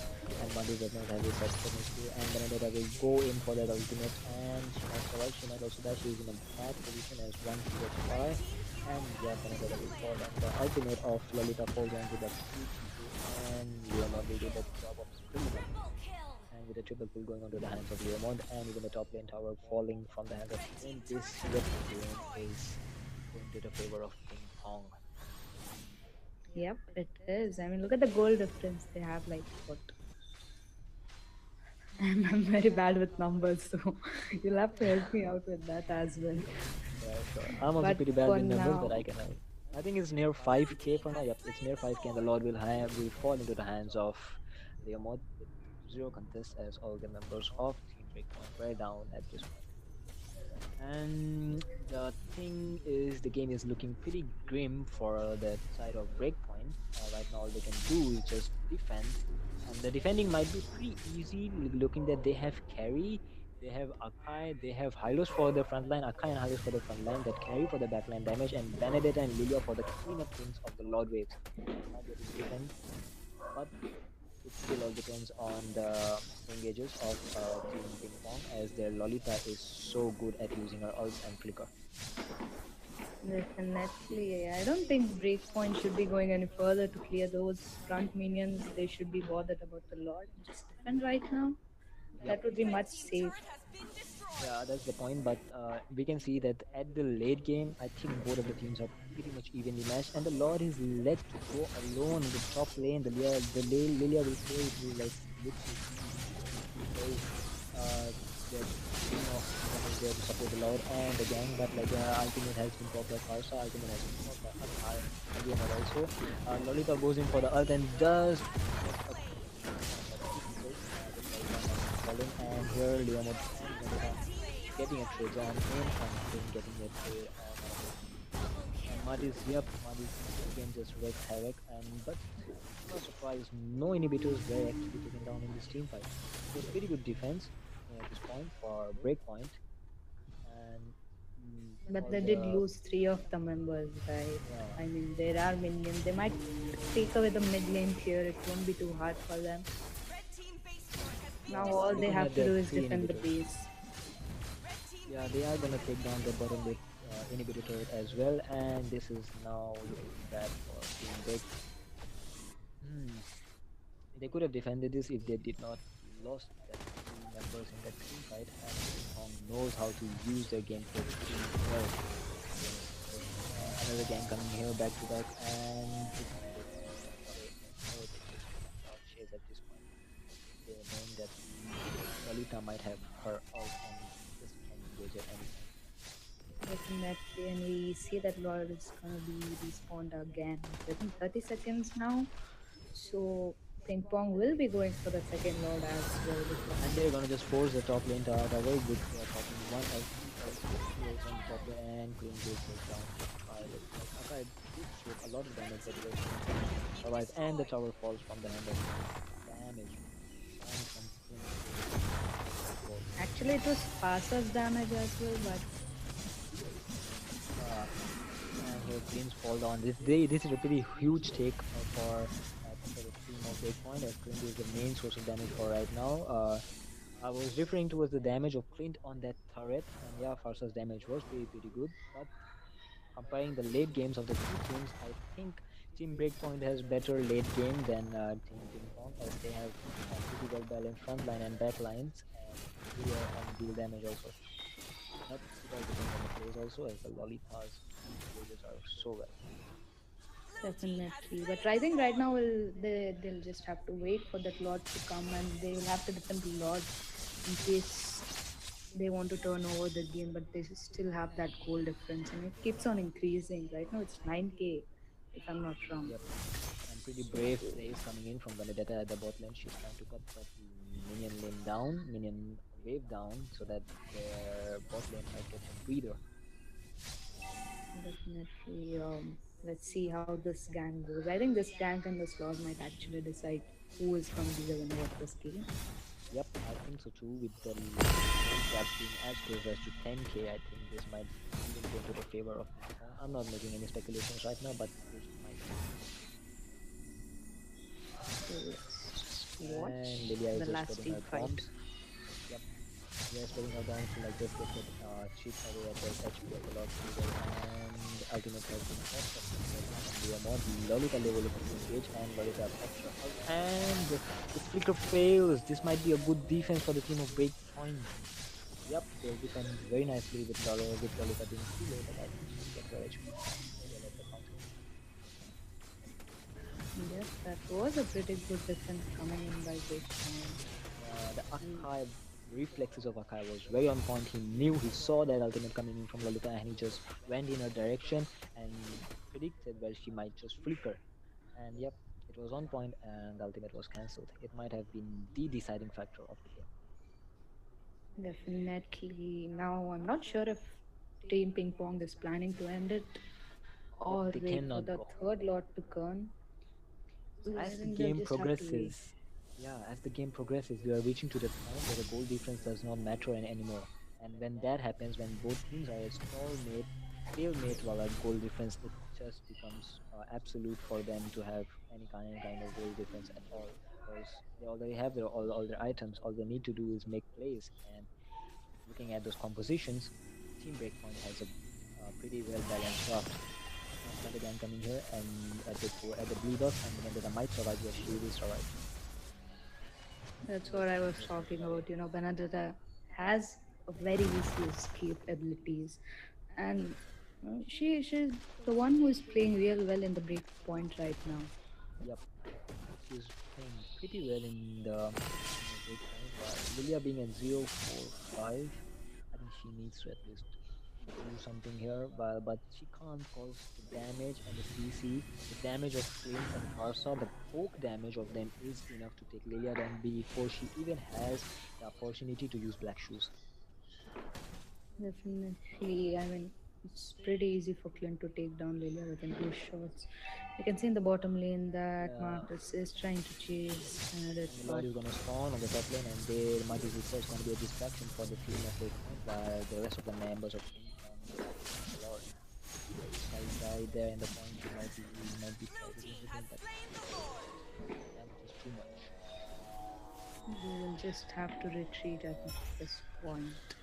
I mean, Martis did play real good by distracting two of their main players to get As I that said, rod. Martis just misses that high loss. Oh, pretty good intuition coming on from Martis. And he just misses it. The As I said, ping pong is known for their point-on plays and rotation. That distraction coming in is very well planned from ping pong. They know what they are doing and they are doing it very well on this map. And again, ping pong coming in on the side of breakpoint. Now they should take down the Lord. The Lord is getting chipped pretty well. How uses his ult, even Benedetta has ult pop, and how does he get his well? The Farsa takes down Benedetta with the help of his right, and the Lord is down. Lolita pops her ult and gets 2 4s of breakpoint, and here Ping Pong is just going for the cleanup now, and all depending on the Ping Pong just targeting that base, and yes, the mate is still good at the factor of game number 3. Ping Pong takes away the win home with their beautiful on-point rotation and plays. The intuitions are always on point. Definitely, it was an amazing victory. You know, from the start to end, they had the upper hand in the game. It was a perfect rotation, I would say. They knew what they were doing, just like you said. The rotation Yeah, coming from Lolita and Farsa as well. So they knew first they had to go in the bot lane to help their farm up, and then later they just kept on rotating and had an amazing role play. You know. yep, and they not used, I will say even abused the fact that Akai was not online, and they like got off on it like so quick and did that rotation and that aggressive play in the early game with that fact in mind, and it helped them. They knew what they were doing and they pulled it off with a score of 25-7. Ping Pong takes away the win, and they are going on to the upper brackets while Team Breakpoint will be falling down to the lower brackets. Guys, this is it for the game number 3. We'll be seeing you into the game number 4. Stay tuned, guys.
Okay, guys.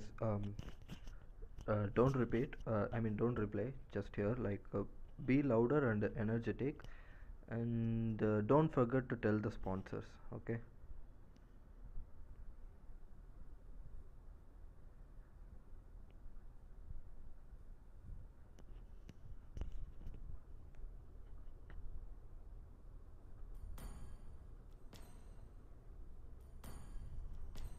Okay. You guys can start. Hey everyone, and welcome to MKE Tournament Championship, that is Season 4, Round 1, Day 1, sponsored by Genesis Store, co sponsored by Zeri Store, Zentro Store, and Slay Official YT. And I am with my co caster smiling over here. So, after you, smiling. Hi guys. I just checked the comments and people are like, last game my voice was pretty low, and they're asking if I was sleepy. No, I wasn't sleepy. I just woke up from sleep. Sorry for that disturbance though. Okay, you want me to hype up a bit? I will, as you guys say. So I'm not sure with the team names. Can you just tell me the team names? Yes, we have the blue team as TNG, the 90s gen, and we have VVGn, that's the worst generation. Yes, right. On the red I'm. side. If this is not true, we do live in the worst generation. Exactly. Well, so what are we waiting for? We should get ready with the match, right? Let's go. The team's already ready. We can see over here. You just have to wait for them to start this game. And yep, it just started. Let's see what the bans are gonna be. Is it gonna be the same as last game, or is it gonna be something new to watch? I'm not sure again. But there are some hardcore bans that are always on the ban list. The heroes who are deadly, and the perfect moments that they use their ultimates can totally ruin the match totally, or save them for their sake. That's a glue ban we Hmm, see over here. glue. I mean, that's the first time am I seeing glue banned? Yeah, exactly. And on the first ban, they're banning glue. Yeah, Looks like Team TNG has something on their mind. That's the reason they might have banned that glue. But again, we can see a Valentina Valentina ban as there. same old bans. So Nobody wants their ultimates to be copied. We're gonna stay out of it. Ban I her. mean, That's all. it might be pretty much pain, right? So Atlas being Yes. banned. Even if in this update we can see a Valentina nerf, but that's the Valentina ultimate copy is still there, right? Which can't be helped. You can see an I, Atlas ban and a Faramis ban. They don't want to first pick Faramis again. Even in the last day, the round one, day one, we also saw two matches which were like devastated by Faramis with perfect ultimates. Let's see what they're gonna pick. yep. First pick, it is gonna be 1-1 in the late Okay. game. I mean, they have already secured their late game with that 1-1. They know what they are doing right now. They already have a strong marksman on their side. With the picks ongoing for Team Red right now, let's see if they're gonna pick the counters, or rather the perfect counters. We'll just have to wait The and watch what. thinking. Oh, Lolita, nice one. She doesn't want 1-1 to switch on her ultimate at all. Like, she's gonna save everybody with the shield. And we can see a Julian pick on the red side here. Julian is pretty good. I mean, if he is gonna If be you in know the to play, EXP yes. lane, and Some people, yes, they might also go mid. Like, we never know. Let's see the picks, what they're gonna do right now.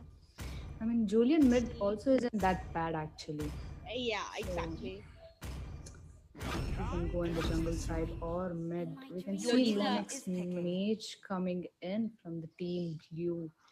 Okay, I haven't since seen they anyone already play have Lunix like, from very long time. yes, and we can already see that there's a lot of CC coming from Team Red, and that was a pretty good pick from Lunox. She'll be a little safe this time here. Definitely, she Marcus. might easily just melt down that Lolita as well, I guess. But yeah, If the talking about the timing is tank they perfect. have, yep, it's basically on how the team fights goes and how they are able to manage and things. Akai being picked as a tank for Team TNG, and we can see Marcus is also being secured. So I'm guessing there can't be in two EXP laners, so one of them might be a mid laner or a jungler. They have already banned Melissa. They don't want Melissa from the enemy team. Let's see what he's gonna pick against 1-1.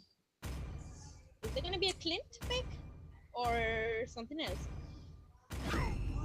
Uh-oh. They are gonna go for the Balmond Hyper right now. He is definitely in meta, and with Balmond Hyper, they know they have secured a real good place. But we yet have to see Team TNG pick their Hyper. We're still waiting for the MM pick. I'm really excited to see the MM pick from Team Red, that is World Generation. Okay, I guess Team TNG has their draft ready. We can see that 1-1 is gonna be in the goal lane, and in the midway we'll be seeing Akai and Lonex EXP lane. It's gonna be Zilong versus Martis, I guess. What do you think about this combo? I right now I just am so willing to see what the MMS is gonna be. Okay, like I thought, it's Clint. It is most of the games. It's just like that, When Yeah, there like is we get 1-1, they Clint have the against Clint 1-1. pick. Yes, that is what. Like, even in the normal rank drafts, it's that what we see. Who do you think Exactly. has a stronger draft according to you? stronger draft. I think both the team has a pretty good draft. It's just based on how these teams manage to rotate, have the fights, take down the tiers, and we might know who will be leading the game soon. Okay, but let's see what happens. It's gonna be starting any soon.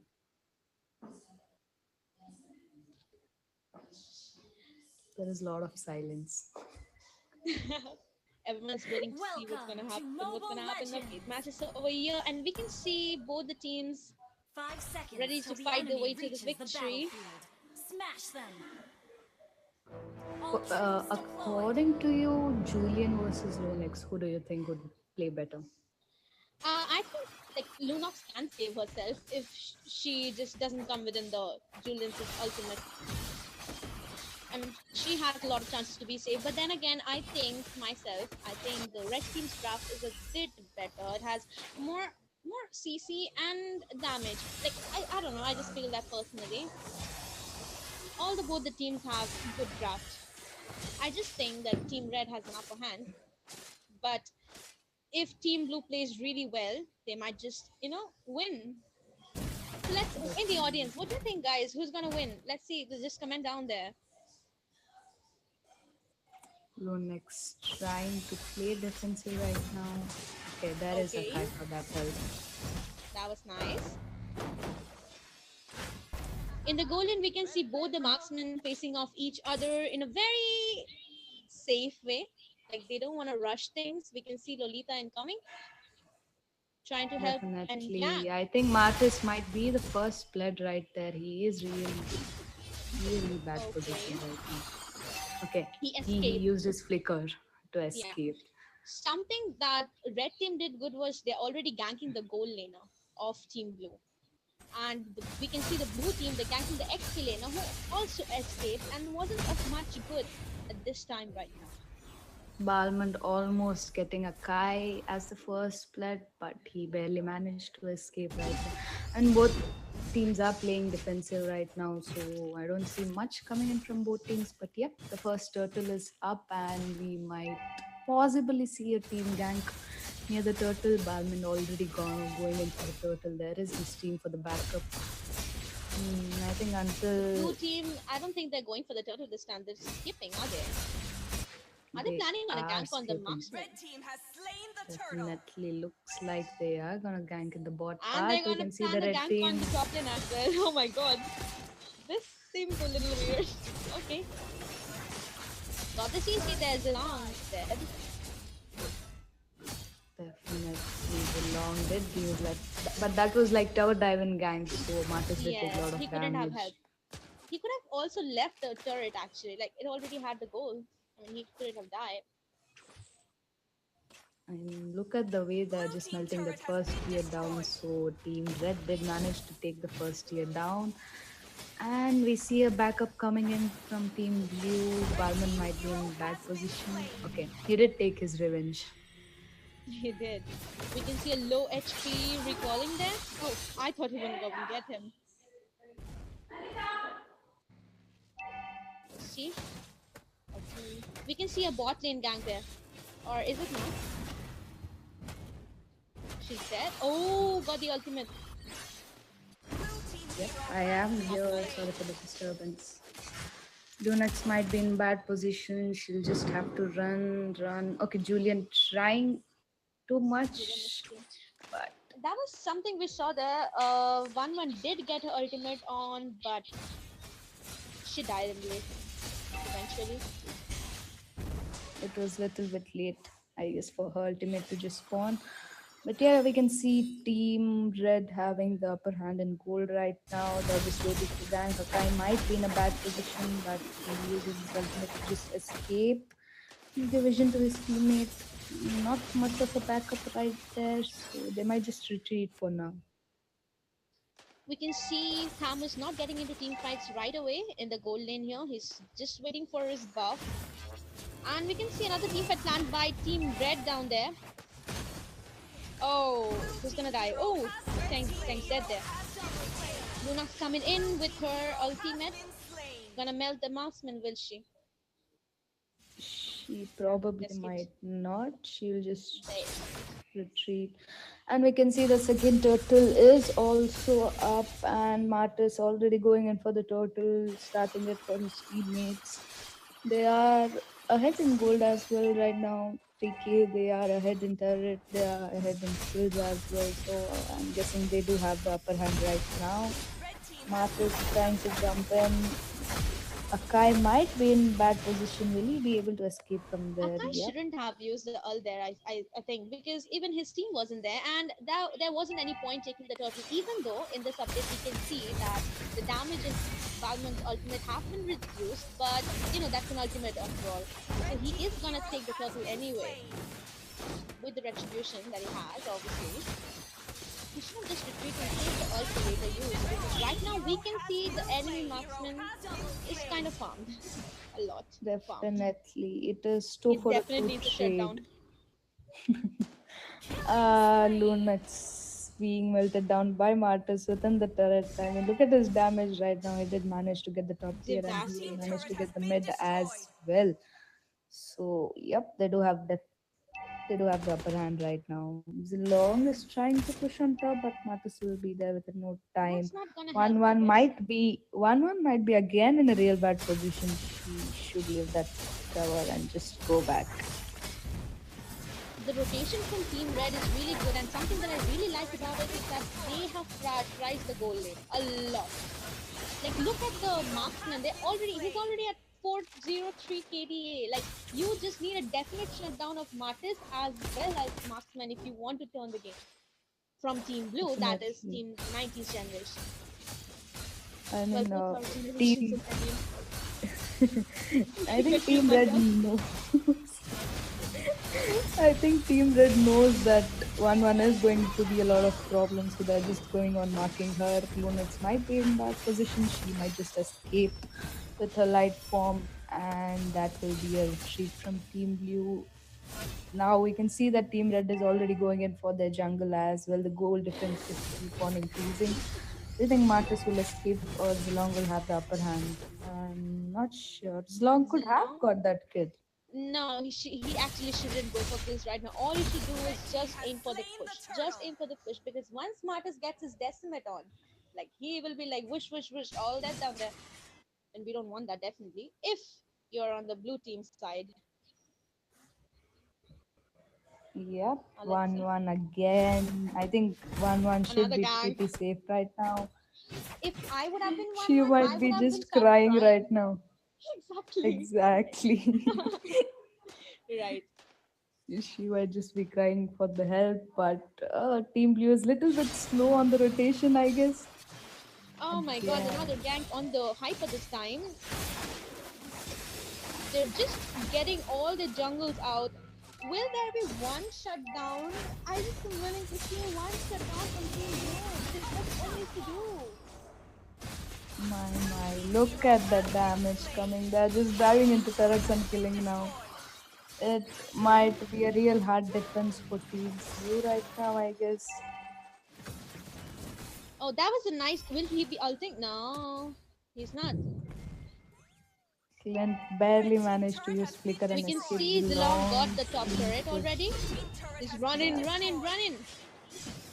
running for his life, but he won't be able to run.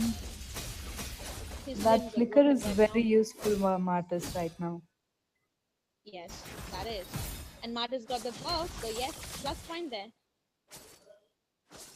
Plus point. Yep, they do have the upper I mean, I'm mixing up the names. They do have the upper hand. Guys, I'm really sorry for the mix-up of names and confusing. This game is definitely not in favor of Team Blue. again. The 90s TNG. generation. I'm just going to go. It's the 90s generation and what? Yeah, the red team is the worst generation who are right now planning to take the Lord, I guess. And they be like, oh, we are the worst generation. We're going to kill you in the worst possible way. Like, trust us. Just see how we do it. And they are already on the Lord. We can see the team blue trying to go in front to do what exactly again? I don't know. Gave a vision probably. He might just That's retreat right now. They are way too low on the goal there. Uh-oh, waste out. Yeah, let's see that. You can see another unnecessary gank over here, and Balmond is already on the second kill, and he is going to kill the Luna. Will she be able to run away? Oh, she escaped. Nice one. 1-1's dead, although. Like, somebody needs to save the base. Come back, Belong. Stop pushing there. Lots come in. They're already gonna break into the base and get all the inhibitors down. Though that's gonna save. The minions are also be coming right now. So let's see what's gonna happen. I mean, they will be able to save it for now. They will be able to just defend for now if they play a proper defense. But look at that damage coming in from that Clint. I mean, they did let him farm a lot, so they have to pay for it right now. He haven't died. Look at Clint and Martis KDAs. Okay. Is there gonna be a death from team? Okay. No one can kill Clint right now. Any maniacs and savages you think we can see in this match? I think this match is gonna end here. It's literally gonna end here. I mean, there is only Zilong. What can Zilong do alone? Can you just tell me? Okay. Uh-oh. He did something? It's gonna be an end. Okay, he did something. Something. that didn't help. Okay, well, both the teams did play good. Although, something that all should remember, just please, guys, make sure to prioritize the goal lane first, because goal laners are gonna, in the end, turn the matches. Like, don't let them die in the early. That's all. Like, he's the one or she's the one who's gonna lead you to victory in the late, even if you fuck up the first match. So sorry. Okay, anyways. Language. So, yes. But, like, when you're seeing this, when you're totally into it, that's what things happen like. There you go. So, like we can see, the 90s generation moving to the lower brackets, and worst generation, the upper brackets there, getting back. Now, we're having the fifth match of the day. Let me check the teams. Umbrella Academy versus Daffodils. Let's get ready, guys.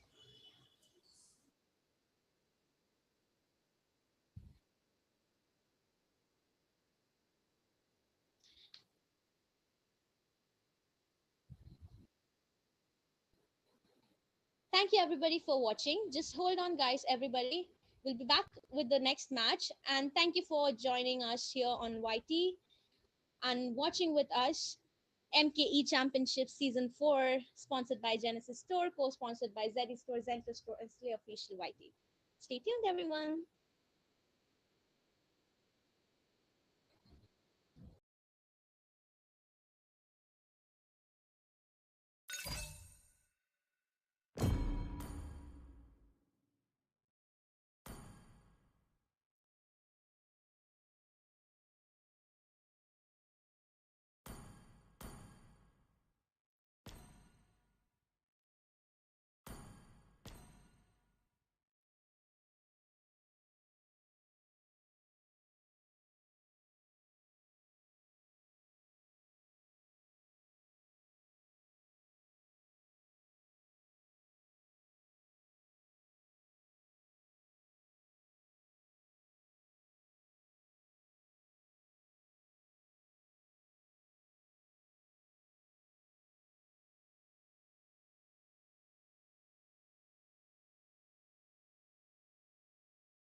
Good evening, everyone, and welcome to MKE Season 4 Championship. Uh, myself, Ego, and I will be joined by Midnight ML for casting this match between Umbrella Academy and Daffodils. Yes, and we can see Umbrella Academy on the blue side, the Daffodils on the red side. So without any further ado, let's begin with the match. I guess everybody is ready, and we can begin the draft. Okay, they're not Your ready, I team guess. is Or banned. are guess. they? Yes, they are. Cool. Let's see the bans. We have seen the Fanny, Cushion, and the Faramis being priority picks and bans. What do you think will be their strategy today? Your team is banned. All I know, I think they're gonna ban Paramis, obviously, right now. Let's see. And the first ban comes from the Umbrella Academy is the Valentina. Okay, like I said, Your team there you go. is banning. The Faramis ban is here, so I guess they don't want any trouble with the Faramis as expected. Now they really don't want to get devastated by him. Let's see what's gonna be the next ban from Team Blue. They are taking their time, it seems, for their second ban. Oh, the ban And Fanny. What's your team like I is said, the banning. Fanny and Gushan being priority picks and bans. They don't want the Fanny to be a menace for their team, I guess. Once farmed, always a disturbing element of troll. Exactly. And we go to Daffodil for the second ban, and it's going to be the Your Atlas. team is picking. Let's see what's gonna be the first pick this time. Is there gonna be another MM?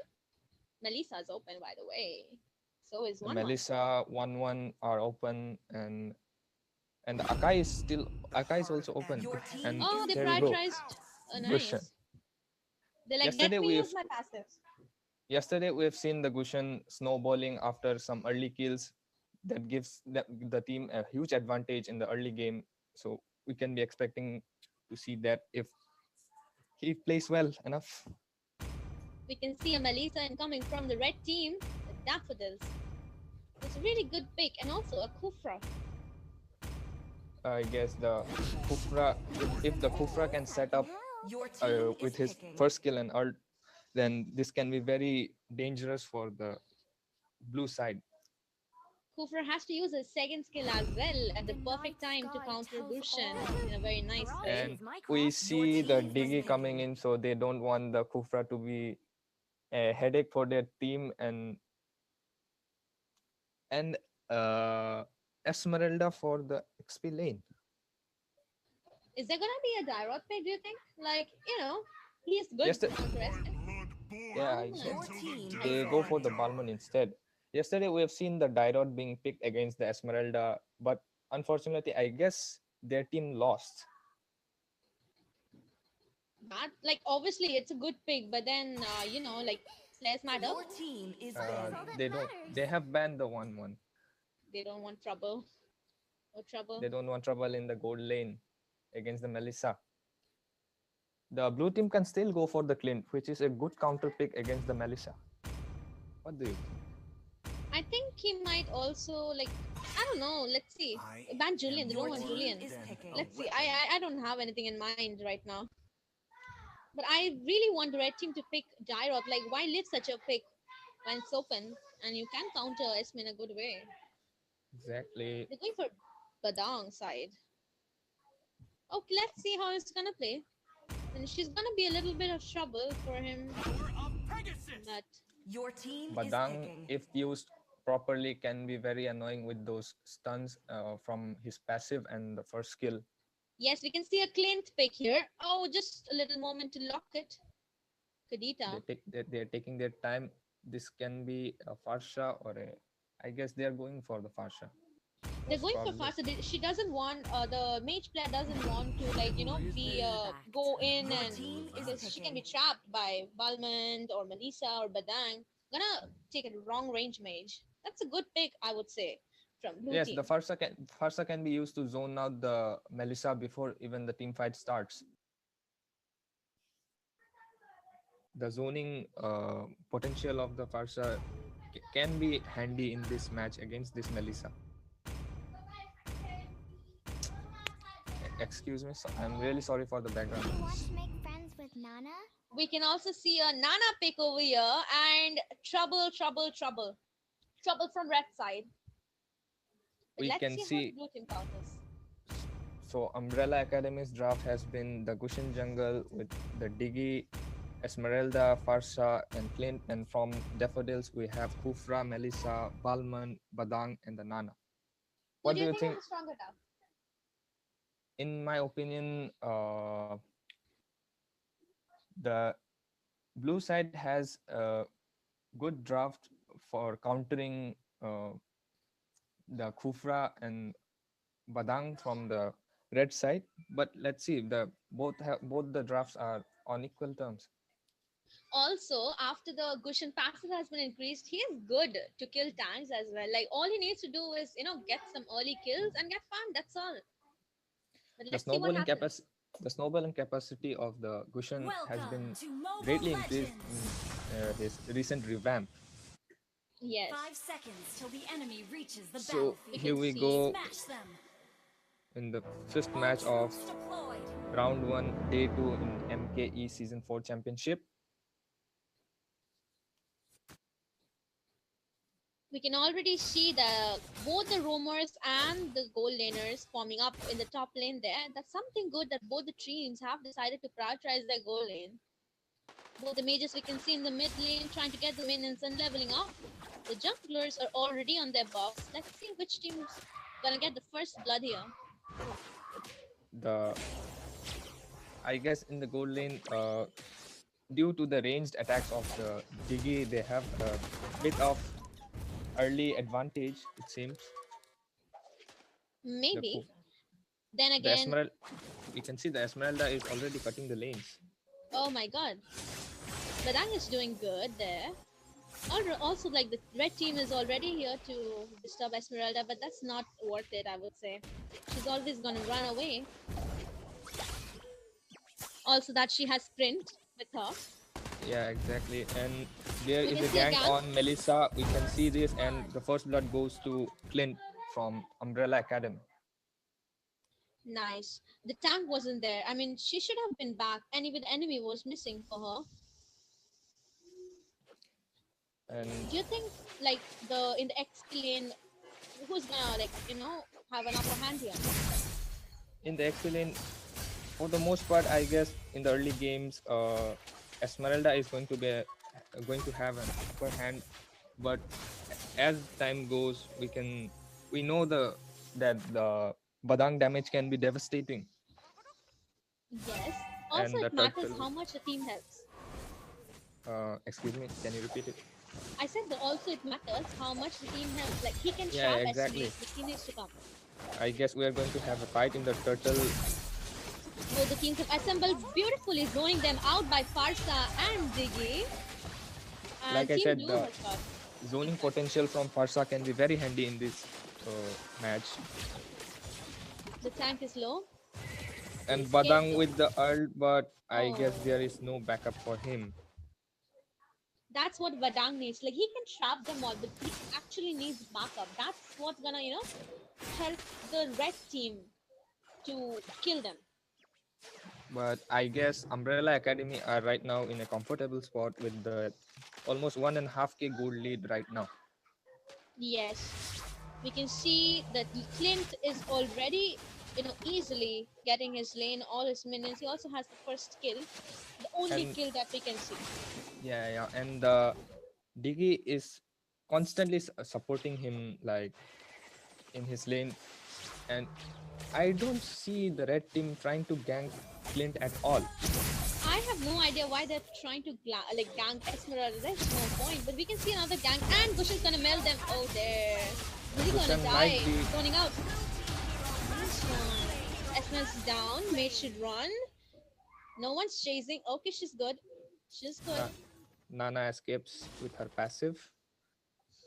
Yes. But something you shouldn't gank the XPM. Ganking Esmeralda is definitely a bad choice. Esmeralda is tanky enough, and with that sprint, it's really hard to kill her in the XP lane actually. But And also with the red team having more of a physical damage, like she is building physical defenses right now already.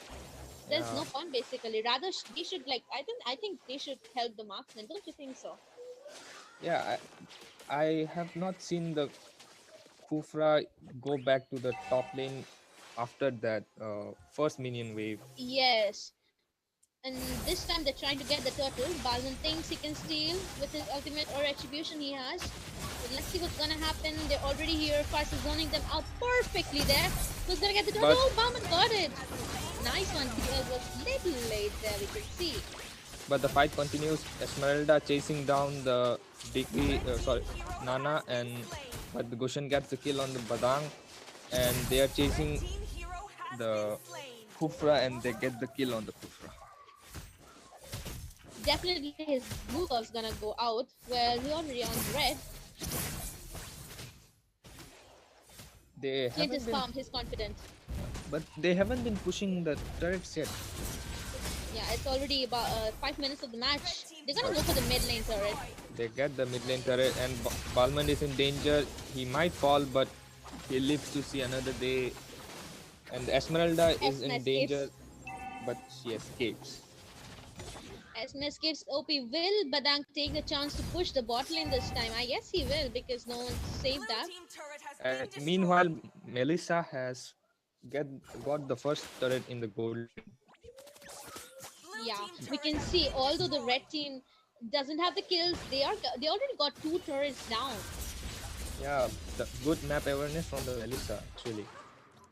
Yes, and also Badang, like he took the perfect time. He knows that he cannot deal with Esme alone. So when she was not there, he did a good job to push the turret. There's gonna be another gank in the gold lane there. Possibly there's gonna be a fight on the gold lane. Both the teams are setting up, I guess. Melissa is out of mana for sure. Like she's not even retreating. Melissa What do you should be think? retreating at this point Exactly. because Like without if the she mana, retreats now, there's no point. They already charged. Kufra. And- Oh my god. Kufra, I guess he overcommitted there and pays the price. Like with a marksman out of mana and a team out of gold overall, he didn't have charged that way. Meanwhile, Gushin gets the kill on, He is already The- farmed with a KD of 142. and he might go in for another kill, but the Balman is tanky enough to tank his damage. Even in this match, you see the marksman from Umbrella Academy. He is having a good KDA. Even we saw in the previous match, like you should prioritize the gold lanes for sure. Both the teams, this team, Team Red here, Daffodils. The tank did come in the early. I thought he's gonna help the marksman get his gold and everything, but left after the first blood, as we saw. They're trying to focus on other objectives, but then, nah, that's not gonna help. They already farmed Clint down there. We can see I another guess- fight in the XP lane here this time.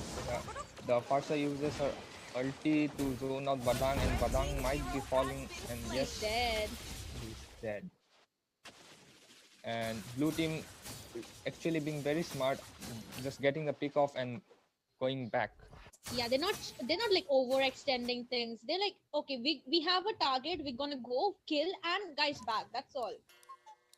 And that's really positive from their side.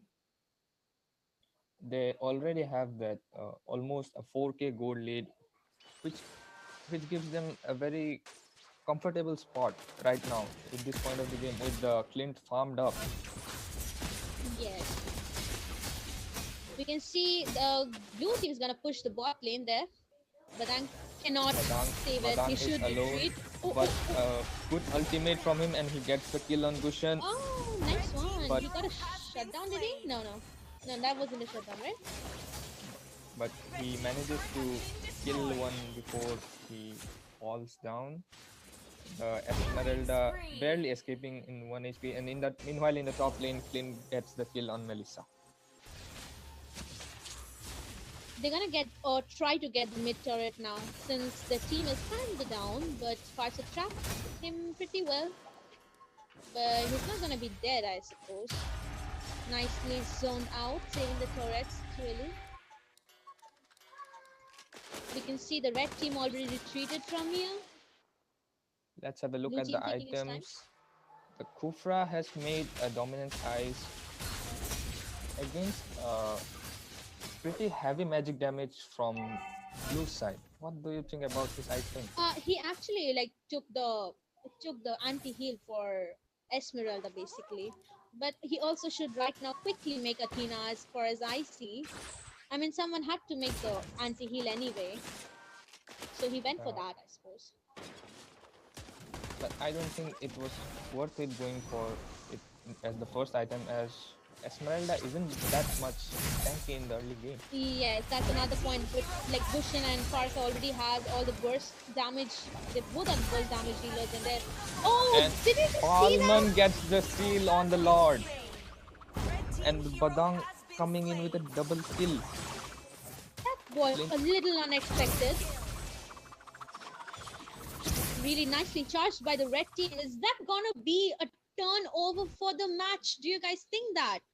I mean, that was nicely. He just came, boom, with the ultimate, gone the Lord to the red side. Now they have to play really safe. One more mistake by the blue team and they're gonna be dead. They're gonna lose it because late games matter, obviously. Although the marksman is a little low on the farm, but their team can manage, I guess. So the supporters from red side, do you think your team can like go to victory because they already have a lot this time? Will they try? I guess the red team isn't going for the Lord push. They are They're not. going They're still for fidgeting with the Esmeralda.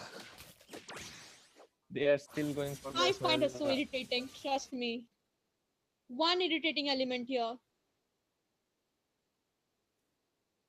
And can I guess see the we're going pushing. to have a push on the top lane from blue side. Nana won't be able to defend this. Nah, she's not planning to basically. Just kept a Molina there. Like, okay, see ya. The Kufra might be in danger, but no. The blue team decides not to engage. But I'm hiding. Pause. That's for pause. They're asking You for a see the pause, I guess. oh, that's a weird pause time, but okay. Okay. Was that a pause again? They asked for a pause. The pause hasn't been. It hasn't been paused yet. Okay, it Yes, hasn't been paused. Okay, I got glitched. I fine. was like, oh my god, but I was just punching and I thought, is that a glitch or a pause? I mean, I can't see anything on my screen. My totally my screen also Yeah, it lagged glitched a for a bit there. second. Yes, I was like, okay, that's a very odd pause time. But then there's again, we can't see anything on the screen. No pauses. So which But team's gonna win? You think? but 3 casualties from Daffodils right before the pause, and that's a bad news for them because Team Blue are planning to end this game, I guess. Yes, they surely are. But let's see what happens. But one mistake from Team Blue, Team Red's gonna because see they already have their side turrets down a little. All they need to do with a Lord and a mid turrets have to get. That's all. The Clint Team is Blue can win. the Clint is farmed up and he hasn't died once yet, and that's a very bad news for the red side Yes, with their and Melissa. And Melissa has died 4 times already without a kill. Melissa didn't get a kill. That's a very bad, like what you say, thing from the red side because I mean, it's fine. You just save your MM or give them kills because Clint is totally farmed, and we cannot see any defense as of yet from the tank of red side. We cannot see. We surely need one Athena shield. We surely need one Berserk. Sorry, I'm sorry, not Berserk. Blade armor. We surely need those two items mainly to counter Farsa, Gushin, and Clint. So Yeah, I yeah. mean, as long as they don't have it, they don't stand a chance, I guess. They and also Team Red doesn't have very good lane clear. On the only lane clearing they have is the Nana. That's true. That's true. That's very true. Let's see what happens right now because the ban is again over. Uh, right, pause, not ban. I'm so sorry. And the Clint gets the second tier mid turret without the minion. Yeah, he's fun. And anyway, that was little HP anyway. Exactly. Okay, so they're taking time right now. All the hype is gone. Everyone is I back to their things, back to their I work. guess they are waiting. I guess they are waiting for the enhanced lord right now. Yes, this surely getting the bot turret. The rank should retreat. And Oh, clean damage there. What the almost, what on earth was that Nana ultimate on the backside? I She guess surely messed up a little. I guess she missed that, miscalculated the ult right there. Yes. Not much action right now on the map. Both teams taking their time. Yes, and they already got the blue buff. They're gonna go for Lord, you think? But obviously, Esmeralda is trying to get their attention towards her.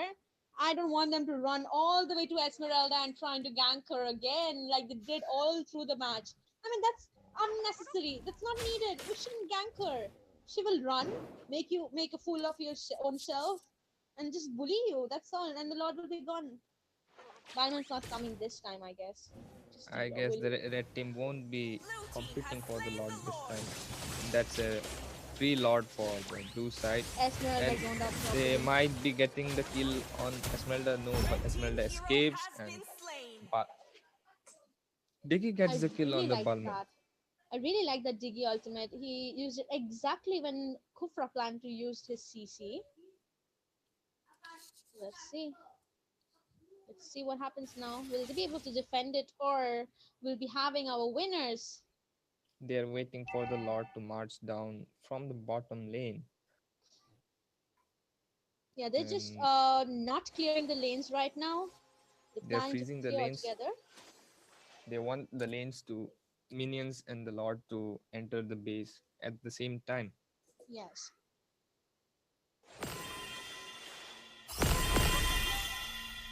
And the lord is about to enter the inhibitor turret on the bottom side.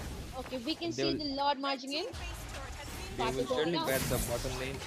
Badang barely escaping that fight. And OP clean damage on Alice. She's And out. that damage from Clint is totally disgusting. Uh-oh, nicely trapped Badang there. We can see the base totally getting destroyed, and we can see our winner for this match is Umbrella Academy, the blue side, and Daffodils. Sadly, they're going to the lower brackets with Umbrella Academy going to the upper brackets. And thank you everybody. That was really nice match, don't you think? So they did try getting the They did try, first Lord. but their mistake was going after the Esmeralda. Esmeralda rather than helping the MM. Like you shouldn't, guys. It's for the second time I'm saying this a day. Like just focus on the goal laner, not the XP laner. With the XP laner being such tanky, a runner at the same time, and she's a bully equally. So we all hate bullies, don't we? Right? Why go after Exactly. them anyway? Let's just have our safe side and move ourselves to victory. Anyways, thank you so much for joining us on the MK Championship Season 4, and this is round 1. Day 2, sponsored by Genesis Store, co-sponsored by Zeri Store, Zentro Store, and Slay Official YT. Stay tuned, guys. I'll be taking my leave. Lots of love from Midnight. I hope you'll be enjoying the ongoing tournament right now. So stay tuned, everybody, for the 6th match. I'll be joining next match with, I guess, Scared Yet. Stay tuned.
Hello, everyone, and welcome back to MKE Season 4 Championship. I am Ego with my co-caster, one and only Scared Yet. Thank you so much for that introduction, Ego. Yes, absolutely. We're all having an amazing time. I hope so that you are too, because we are watching the MK tournament, which is sponsored by Genesis Store, co sponsored by Z3 Store, Zentro Store, and Slay Official YouTuber. I know that there are a lot of sponsors, but that does mean that we've got a pretty massive prize pool. Am I correct? Yes, we have a prize pool of 17,000 Indian rupees. That is absolutely amazing. So, we were talking about the prize pools. Now, let's talk about the match that is in front of us, the teams that are fighting to win that prize pool. We've seen some amazing matches that happened all over the night. And this one is going to be between Grey BRD, and they will be taking on Area 69. So, without any further ado, let's jump right into the drafting phase as we are jumping into the bands. We have seen throughout the tournament the bans, and the bans have been pretty consistent. We have seen the Faramis being banned for most of matches because of his ult being that and very annoying thing for the opponent. And but we can see the first ban coming in from Grey BRD is going to be the Balman. Absolutely. Now we know how tanky Balman gets, especially after making the cursed helmet, and then again he goes on making all those tanky items that it becomes really difficult for you to actually stop him on the way. And as you were talking about Ego for Ramis band, we can see it yet again coming through from the side of Area 69. Definitely no one wants to face that cult altar, because we know that it gives you basically an additional HP bar that is very annoying to deal with. But looking forward to the bans, jungle focusing bans coming in from the side of Grey Bird. And for now, I guess Rome and mid lane being targeted by the side of Area 69. So pretty different, pretty unique strategies coming in from both of these teams. Gagushan has been like a very good pick in the recent matches, as it gets, if it gets the early kills, it goes on and snowballs. And we have a Martis ban coming in from Area 69. Are they going for the Akai jungle? That might be possible, but the Martis ban does mean that the Valentina is going to get through, and Greybird are not wasting even a single second, grabbing it right away. So even if Area 69 goes in for the heavy spin Akai, it will be taken by Valentina and it will be countered in the similar way. But then again, Martis ban, someone is definitely reading the patch notes. We know that Martis is an absolutely beast in the jungle right now, and Leomod as well, and we can clearly see Leomord as well as Melissa being focused, prioritize jungle for the Leomord and most probably goal lane for the Melissa. But then again, we have seen many teams switching many things up, just like we might see right now. What are your opinions about the Paquito, Ego? The Paquito jungle is a very good pick.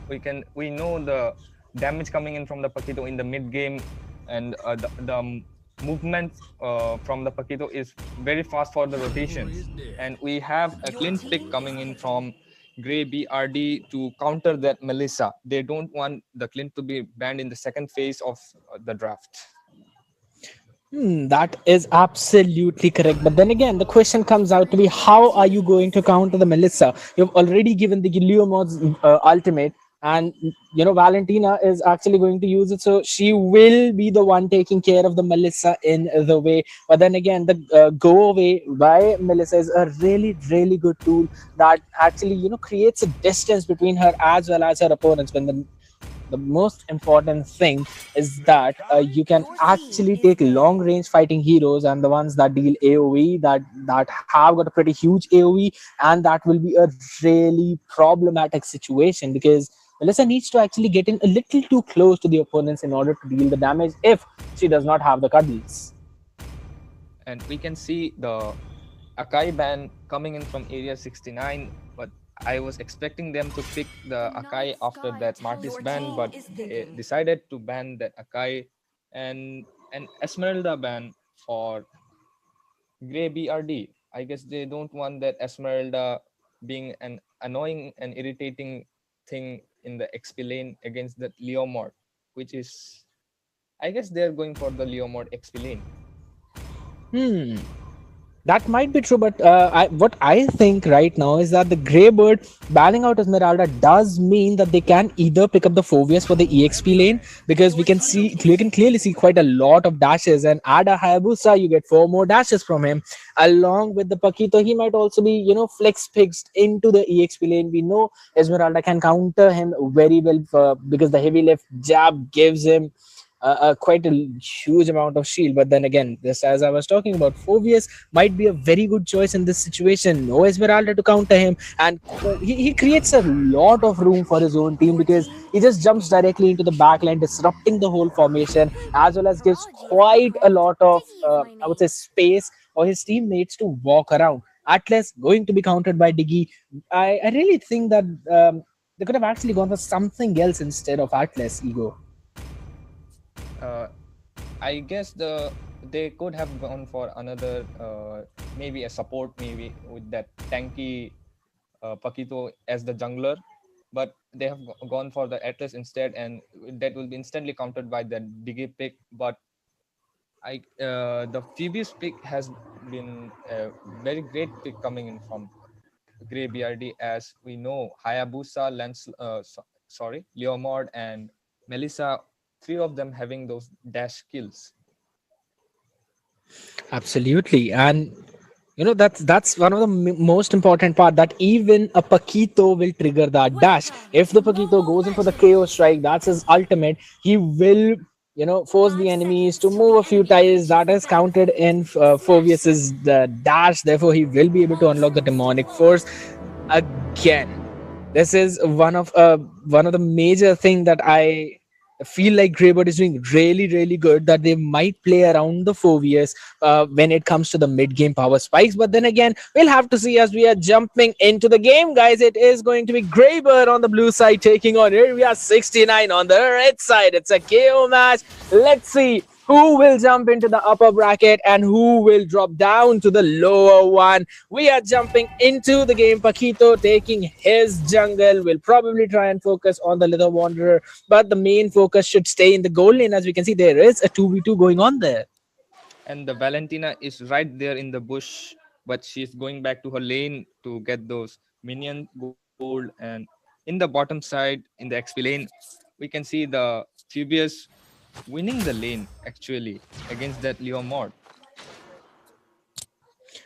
I mean, Phoveus should manage to actually win the lane. Yes, that's what I was about to say, because he has got a pretty decent harass, as well as the moment Leo mod unlocks his ultimate, Phoveus will get to level 4 and he will be able to punish Leomord quite a lot, because a lot of his damage comes in from those dashing skills, until and unless he drops him down to less than probably I guess 30% of HP, wherein he starts to deal a lot of crit damage. But then again, itemization is also a second thing that I would want to focus, but for now we can clearly see that Area 69 trying to focus on the gold lane. Hayabusa goes in for the shadow kill, tries to take the first blood, will secure a pick off on Clint. That is a massive pick off from their side, because Melissa will be able to chunk out the tower gold. And on the bottom side, we can see the Phoebeus has got the kill on the Leomord with the help of the Paquito. On the top side, we can see the tower gold has been taken out by Melissa and the DG. And the turtle has been spawned. We can see the team setting up for the turtle. Right, because I really think that the priority towards the turtle side should be going in favor of Greybird, because they managed to take down the EXP lane, that is the Leomord. It will leave him a little bit behind in terms of that EXP as well as a little bit of gold, but clearly we can see the priorities of both of these teams are entirely different. There goes in Hayabusa, goes in for the shadow kill. Retribution does not correct. Paquito is the one who manages to take the turtle, as well as the pick off on Hayabusa, and the fight continues as Diggy went in for his time journey. We can clearly see Phoveus jumping onto everyone, takes down Leomord. Everyone wants to just walk away from this massacre, and again Greybird coming out on top. There seems to be no answer for this Phoveus, especially at this point. The Phoebeus against those dashes is going to be a very big problem for Area 69. And even with the slight lead in the early game, but they couldn't manage to get the turtle and win the fight.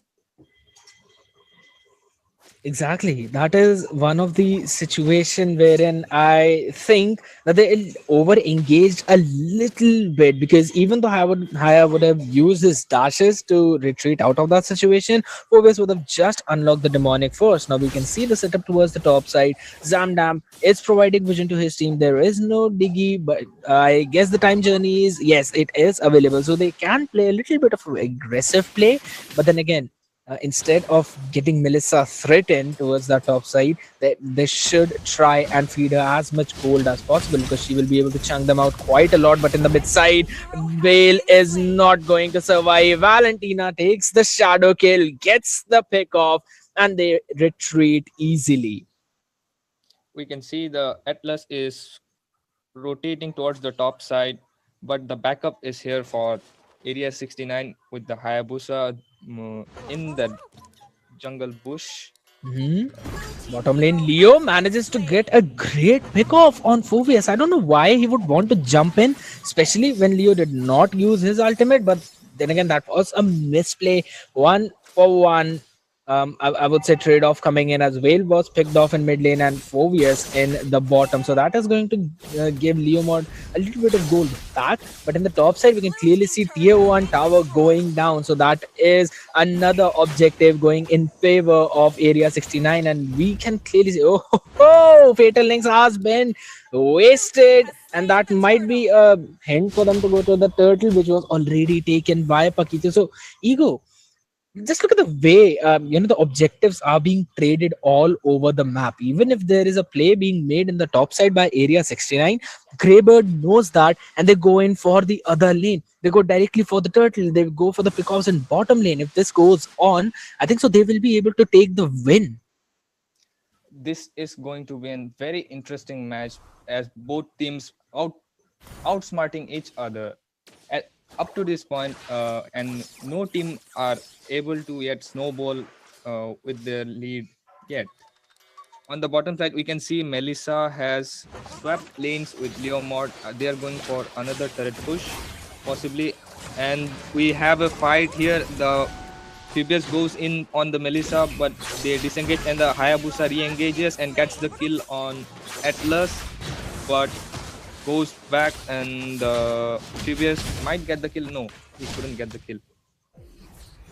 Because there were no more dashes. But look at those HPs, and look at the way they have to recall back into their tower. In the meantime, Leomord trying to get the mid lane priority. This game is going extremely slow, but then again, if this pace continues, it will all come down to how well Melissa uses her ultimate. But in the meantime, Paquito makes sure to use his KO punch to literally knock out Hayabusa, and that is an amazing pick off. Leomord burns up his flicker to jump back into the safety of his tower, but things seems to be really difficult, as he might be dived in at any moment. Atlas preemptively goes in using the flicker as well. There is the ultimate of Leomord. He gets on his horse, but Barbiel will not be able to save him, as he won't be allowed to use even a single skill. The chain CC is absolutely insane. We can still see the Clint and TVS have not changed their lanes yet. What do you think about this? And the Paquito has started the turtle, but I don't think there won't be any contest coming in from Area 69. The reason for that might be because the turtle is in the bottom side, so they want the Phoebus to be there, because he will be the one getting in all those bonks just like he did, making sure to keep Valir in Vale in check. I'm really sorry for that. And that is how they're getting all these objectives, because the front line is just so tanky. The Phoebus disrupting the whole backline, the Atlas jumping in, and there's always a fear of fatal links if Diggy is not around you, and that is exactly what Greybird are doing, and that's absolutely correct. I would say it's working out perfectly for their side. And look at the goal lead, Ego. Yes, Greybird already have a 2k gold lead, and on the bottom side there is a little fight going on between Phoebus and Atlas against the Melissa and Diggy, but they they think it's smarter to back off, and Hayabusa has cleared the mid lane.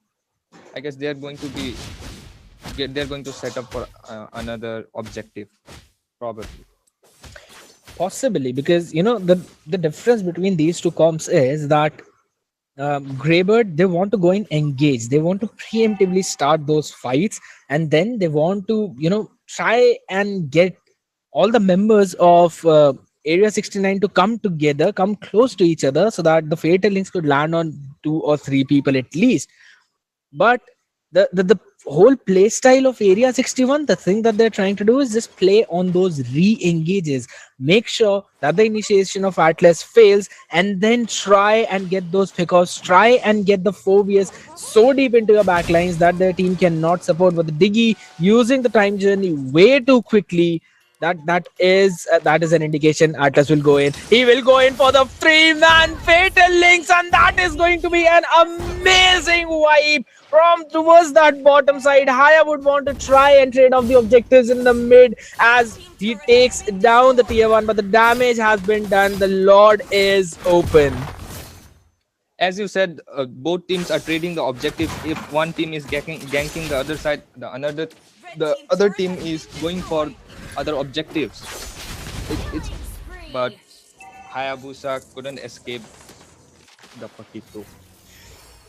Absolutely, and Clint was actually recalling, that was a little risky move. If there was momentum available by Itachi, he would have been able to take him down in one splash. Meanwhile, Phobius is the one who wants to go in for the Lord. That's what their team would try to do, but again, the reverse time has been used way too early. There goes in Atlas using his fatal links again, getting one person, and Valentina, she's definitely there to pick him off. The punish from the side of Greybird is absolutely amazing. The Phoebus and the Atlas are playing really well the fatal links from the Atlas are on point. And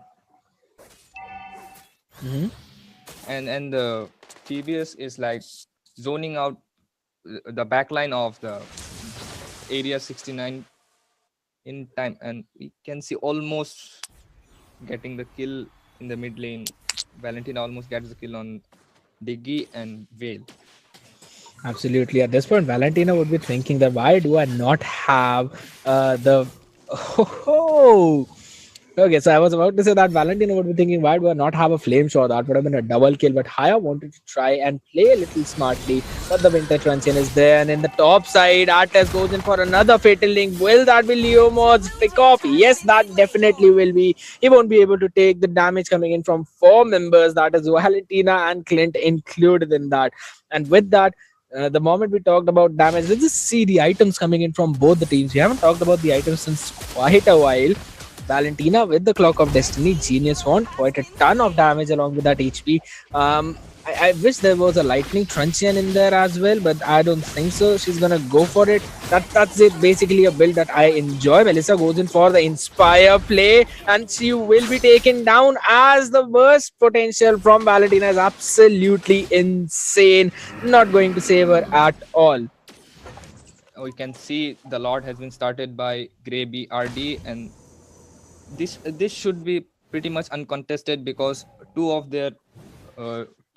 members of Area 69 were down. Vale just got resurrected, but it's too late for them to contest for the Lord. And Grey BRD might be going for another engage in the mid lane.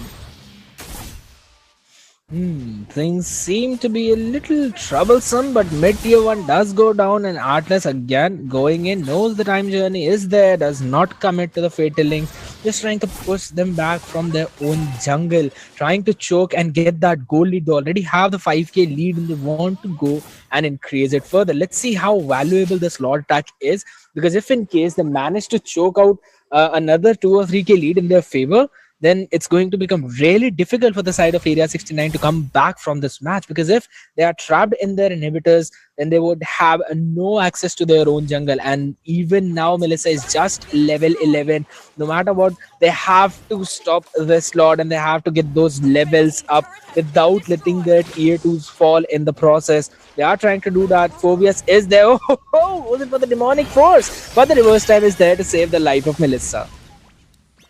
And they have successfully defended this Lord push coming in from BRD. But I'm noticing one thing, that the Bale is using his ulti way too early. Have you noticed that? Scared yet? I do agree to that he is using his windstorm preemptively, but at the end of the day, for now the priority should be to clear off the minions. They are down to just the inhibitors, but the good thing, the upside to this whole situation is that the inhibitors are still healthy and standing apart from the one in the bottom lane, which is like 49% of the HP. But in the next 65 seconds we would know where this Lord is going to go, because currently the whole control over the map, it is clearly in favor of Greybird, and I really think so it's going to become much more difficult from this point onwards for Area 69 to actually come back in this match. Yes. Area 69 lacks the front line to be to tank and engage the fights against Grey BRD, as they have the Paquito, Phobius, and the Atlas for engaging. They are in a very comfortable spot at this moment of the match. I would agree with you on that point, because if in case they would have put Leo in the jungle and would have taken something else instead of a Hayabusa, maybe something along the lines of a Uranus, who could actually stand up against Phobius and take that whole bursty chunk damage, and also would heal back up, try to disrupt the backlane. The playstyle would have been almost similar, as well as Uranus would have been able to bring Phobius away using his own dash from his own teammates. So that would have been a much valuable situation. Leomord is trying to do the exact same thing, but he's being bursted down so quickly that he's not able to do anything in the backlines. And we can see another time Gen used up preemptively, where finally gets an amazing burst damage. Atlas, okay, he was not picked off. That is going to be 2-4-0 trade in favor of Greybird.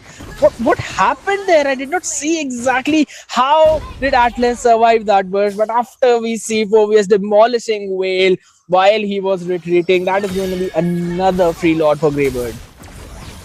That damage coming in from the Flint is being very, very annoying for Area 69. We can, as we saw right there, Hayabusa went in to kill the Atlas, but instead he died. He went in to be the predator, but he became the prey. Absolutely, and this time the prey might be Diggy in this situation, as he will be burst down yet again. Leomord calls on for Barbarial, but it's of no use at this point, and I really believe that was a preemptive ultimate use of that. Is going to be a massive burst by Whale, gets a shutdown on both the main damage dealers, that is Clint as well as the Valentina. Phobius is gonna get quite a ton of shield back, and he will try to retreat as Paquito makes sure to put Whale back to his place. Will we see another jab? No, it's going to be a disciplined play. Melissa jumps back, but look at the Hayabusa, wants to go in, has no idea about the burst damage of Paquito, but will manage to survive unless the minions kill him. The base is open, but there is no one to take it down, as Clint and Valentina, both of them are not present on the battlefield. That was a really, really good Windstorm, Windblades combination. They barely managed to survive this one, but can they survive another Lord March? If Grey BRD are planning for are gonna wait for another Lord, this might be the end for Area 69 if they don't outsmart them and think ahead of their strategy. And here Paquito trying to engage again, I guess, but They He went. might be biting more than he can chew right now because we can see the burst damage is coming online and the levels are almost equal at this point. Looking at the gold difference, it is yes of 7,000, but the main items for both these teams are actually complete. So I really feel like it will just be those immortalities that would be on, on that extra items coming in from the side of Greybird at this point, but they do still have the whole map control. And the best part for the whole in this whole situation for their side is that they have taken down all the three inhibitors. So enhanced minions, that would be the mega minions, would be clearing the side lanes themselves. As expected, Grey Bird are waiting for this Lord, which is going to be spawned in 25 seconds, and Area 69 are forced to stay in their base and manage their lanes. That is the one of the reason why they are not able to open up this map at all, because you never know where the atlas is, you never know where the jab is going to come from. All the alarm bombs are being soaked up like it's absolutely nothing. I don't know how many stacks does Mikey have at this point, but if it's anything less than 40, then it's not going to hurt. Like the alarm bomb again went off and it did nothing to Atlas, and we can see Phobius jumping into the backline, takes the whole burst of Veil, takes him down, makes sure that the backline is out of the picture. That's going to be Diggy, not allowed to use the time journey at all, Melissa, as long as you stay in your circle of safety. Melee heroes won't be able to do anything to you, but the ones who have rage will burst you down either ways. That is going to be 4 people taken out. Leo Mod is the only one who is trying to defend the way. 4 for 1 trade. Absolutely magnificent play coming in from the side of Grey Bird. They're trying to take the base down, and I don't think so Leo will be able to defend it. No, they're going to target the crystal, and that will be it. Grey Bird taking the match into their favor and booking a slot in the upper bracket. Victory! And this was actually a very great match, but as time went, Grey Bird took the advantage of their gold lead, took the advantage of their objectives, and they went in and snowballed the rest of the match. Absolutely. So, Ego, what do you think? Where did things go wrong for the side of Area 69? I guess the Melissa not able to be able to come online a bit more early was the moment where they lost this match, and the lacking of frontline in their draft. That might be the reason they couldn't get this match. As we know, the Phoebus, Paquito, and Atlas being the frontline from Grey BRD, a very tanky frontline to be honest, and the Valentina and Flint dealing massive damage. Absolutely, because look at the items. When Ice Queen won and a Divine Glaive, there's no way those Athena shields are going to do as much defensively as you might hope for yourself. And the Ice Queen one is going to slow you down so much. Even though the Veil gets increased movement speed using his passive, it would be of no use because there's a Phobius jumping onto you using his demonic force. I would say Diggy's positioning was a little off the bar because he was being picked off quite a lot, and the moment if he wanted to survive, he would have had to use time journey preemptively, and that would be the indication for Atlas to just jump in without any worries, just flicker in, use the fatal links. There's no way you're going to survive, as there were no purifies from the side of Area 69. So, and I'm totally going to agree to your point that there was no proper frontlining hero on the side of Area 69. Yes, Leomord, of course, is the EXP laner, but in this situation, you would want the one who can actually go into those bushes and come out surviving. Or you want to go with EXP laner who would jump into the backline to disrupt the enemy's formation. So then again, it was a really good match, Ego, wasn't it? Yes, it was a very great match. In the early game, we saw those objective trades coming in and smart rotations coming in from both sides. But the better team has comes out to be Grey BRD and Area 69 are going to be playing in the lower brackets, and Grey BRD will be playing in the upper brackets. And this was our last match for tonight, guys. Absolutely, that was such an amazing game. No, you know, no cap. Yeah, that's the word I was looking for. No cap. Jeez. And for the people who don't know what cap means, no cap means I'm not lying at all. So yes, it was an amazing day. No cap. Greybird getting the win, knocking down Area 69 to lower bracket. Last, but it's okay. I'm just kidding though. It's just for the meme reference. But seriously, it was an amazing day and it was very fun casting with you, Ego.